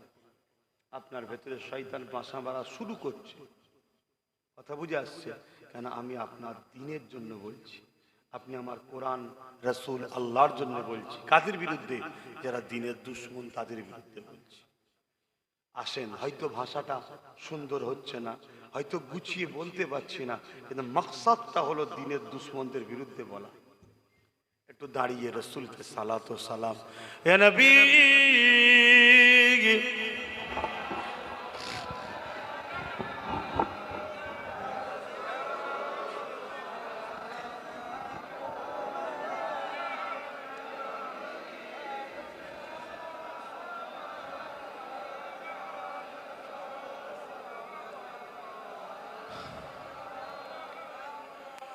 হে নবী নামো ও পিয়ারা, ইয়া রাসূল নামো प्यारा अर्श बर हक ने पुकारा सच पैगंबर हक हमारा या नबी सलामो या रसूल या हबीब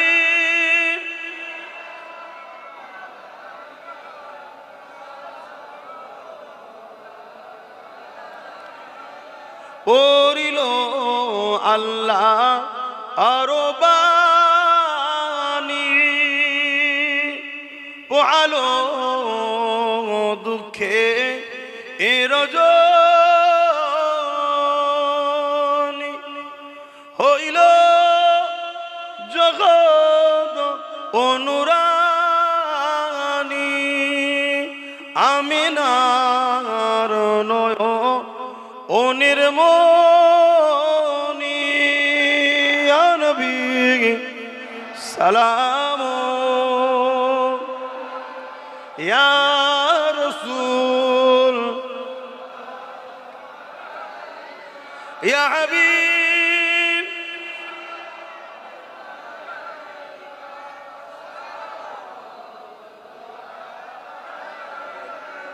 সকলে কে আগে বসুন বালাগাল উলা বিকামালিহি কাসাবাত দুজা বিজামালিহি হাসানাত জামিউ কসালিহি সাল্লু আলাইহি ওয়া আলিহি আল্লাহুম্মা সাল্লি আলা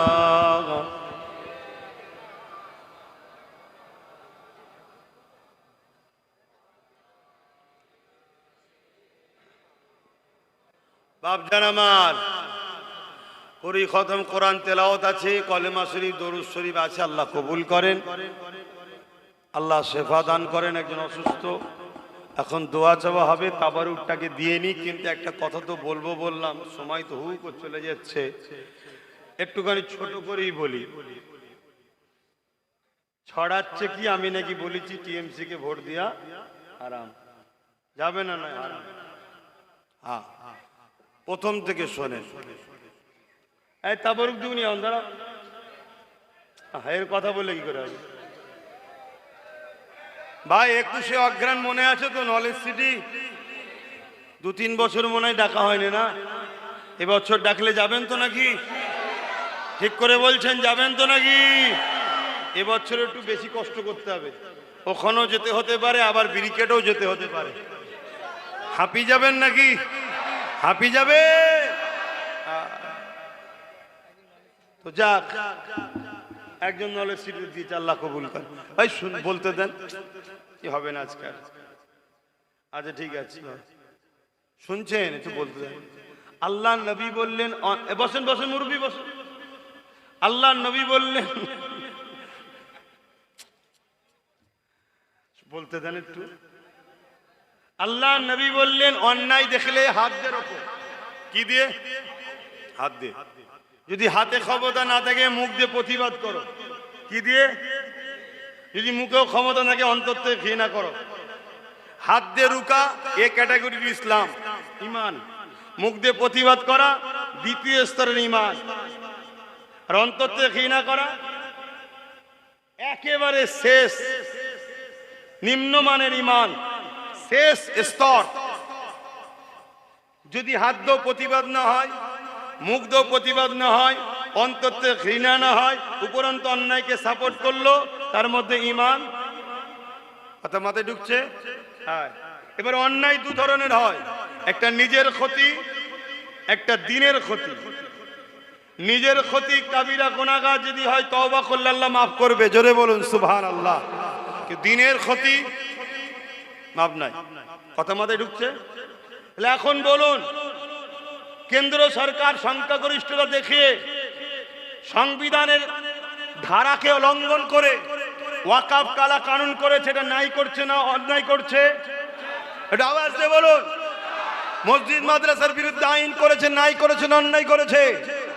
তাহলে মসজিদ বাঁচাবার লক্ষ্যে, কবরস্থান দিয়ে খানকা বাঁচাবার লক্ষ্যে এই কেন্দ্র সরকারের কালা কানুনের বিরুদ্ধে সংবিধানের পক্ষে দাঁড়িয়েও এর বিরুদ্ধে হাত দিয়ে লড়তে হবে। এক নম্বর ঈমান। হাত দিয়ে ক্ষমতা না থাকে মুখ দিয়ে প্রতিবাদ করতে হবে। দ্বিতীয় স্তরের ঈমান, যদি মুখ দিয়ে প্রতিবাদ না করে অন্তর থেকে ঘৃণা করতে হবে। নিম্নমানের শেষ স্তরের ঈমান।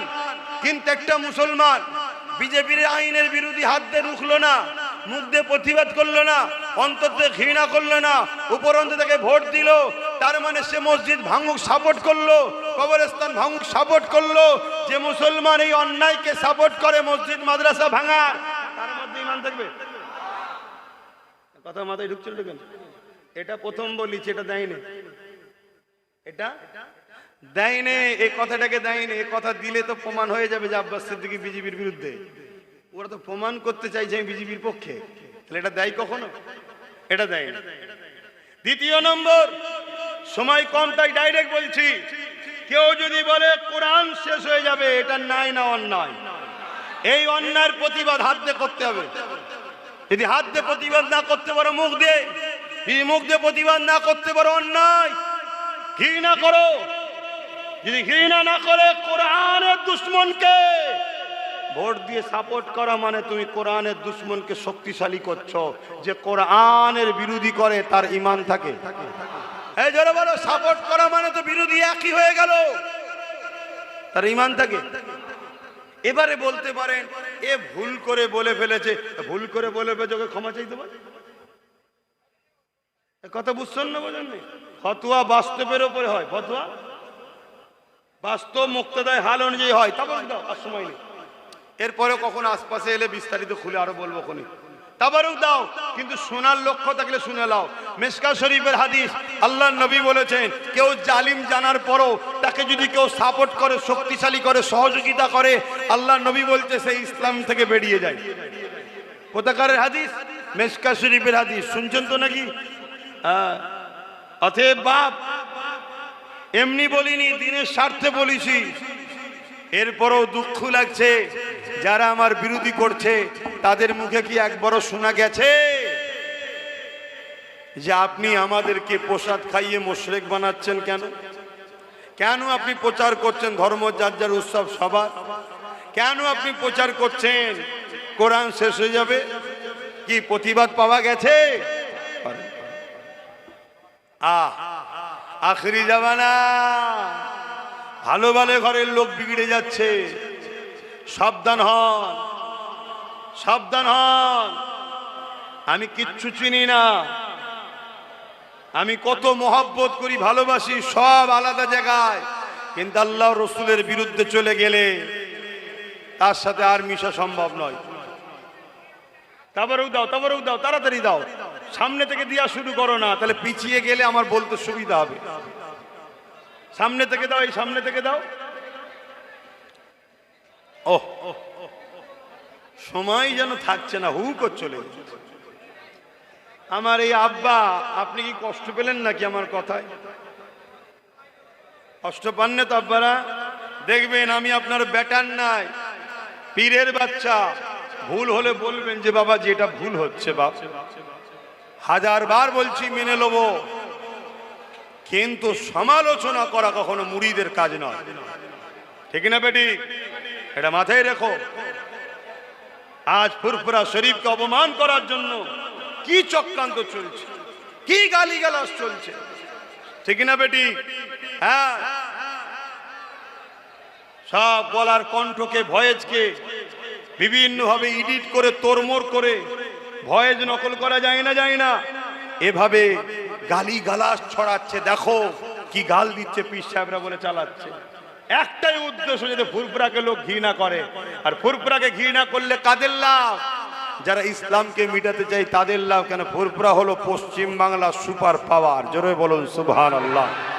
হ্যাঁ, আরো অনেক হক সিলসিলা আছে ছোট ছোট, তারা হয়তো অন্য জায়গায় বড় আছে, কিন্তু পশ্চিম বাংলায় সংখ্যাগরিষ্ঠ তারা। তাহলে পশ্চিম বাংলায় এক কথাই যাদের কথা শোনে সেটা হলো ফুরফুরা শরীফ। এটাকে ভাগ করতে হবে, এটাকে শেষ করতে হবে, এটাকে টুকরো টুকরো করে দিতে হবে। কিন্তু মনে রেখে দিও, দাদা হুজুরকে আল্লাহ কবুল করেছে। একে মিটাতে যে যাবে আল্লাহ তাকে মিটিয়ে দেবে। বাতি আল্লাহ জ্বালিয়েছে।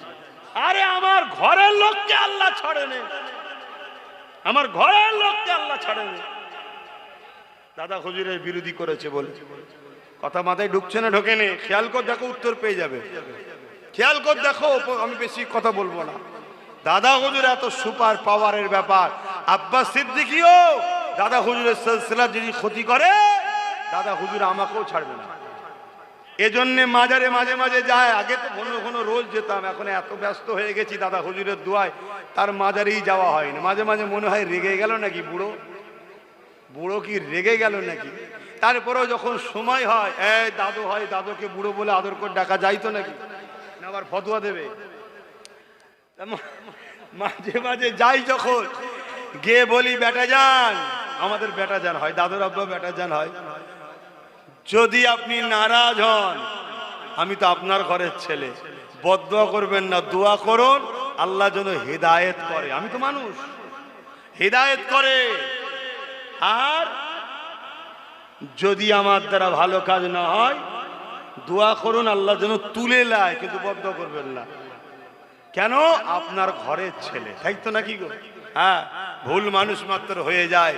আহা, আমরা বেটা জানকে ডাকি রে বাবা, আমাদের বেটা জান মরা নয়, জিন্দা। জোরে বলুন সুবহানাল্লাহ, আরো জোরে বলো। তোমরা যারা আমাকে ভাই বলো, তোমাদেরও বেটা জান হয় দাদা হুজুর, তোমাদের বেটা জান হয়। আপন করে লাও, আপন করে ডাকবে বেটা জান, দোয়া করেন। তাকে শোনা শ্রবণ ক্ষমতা আল্লাহ দিয়েছে। জোরে বলুন সুবহানাল্লাহ। যারা আমার বাপ সমতুল্য, আপনাদের দাদু হয়, কত বড় নসিব। জবানার মুজাদ্দেদ আপনাদের দাদু। একটু ভেবে চিন্তে কাজ করুন। কোন চক্রান্তের শিকার হয়ে দুনিয়াদারি করতে গিয়ে দাদা হুজুরকে ভুলে যাবেন না, তার থেকে দূরে সরে যাবেন না। আর দাদা হুজুরের খুন যাদের গায়ে আছে, তাদের ঘরে যদি পছন্দ না লাগে, দূরে সরে যাবেন, বিয়াদবি করবেন না। এ শিক্ষা আমি দিই না, খুব সাবধান।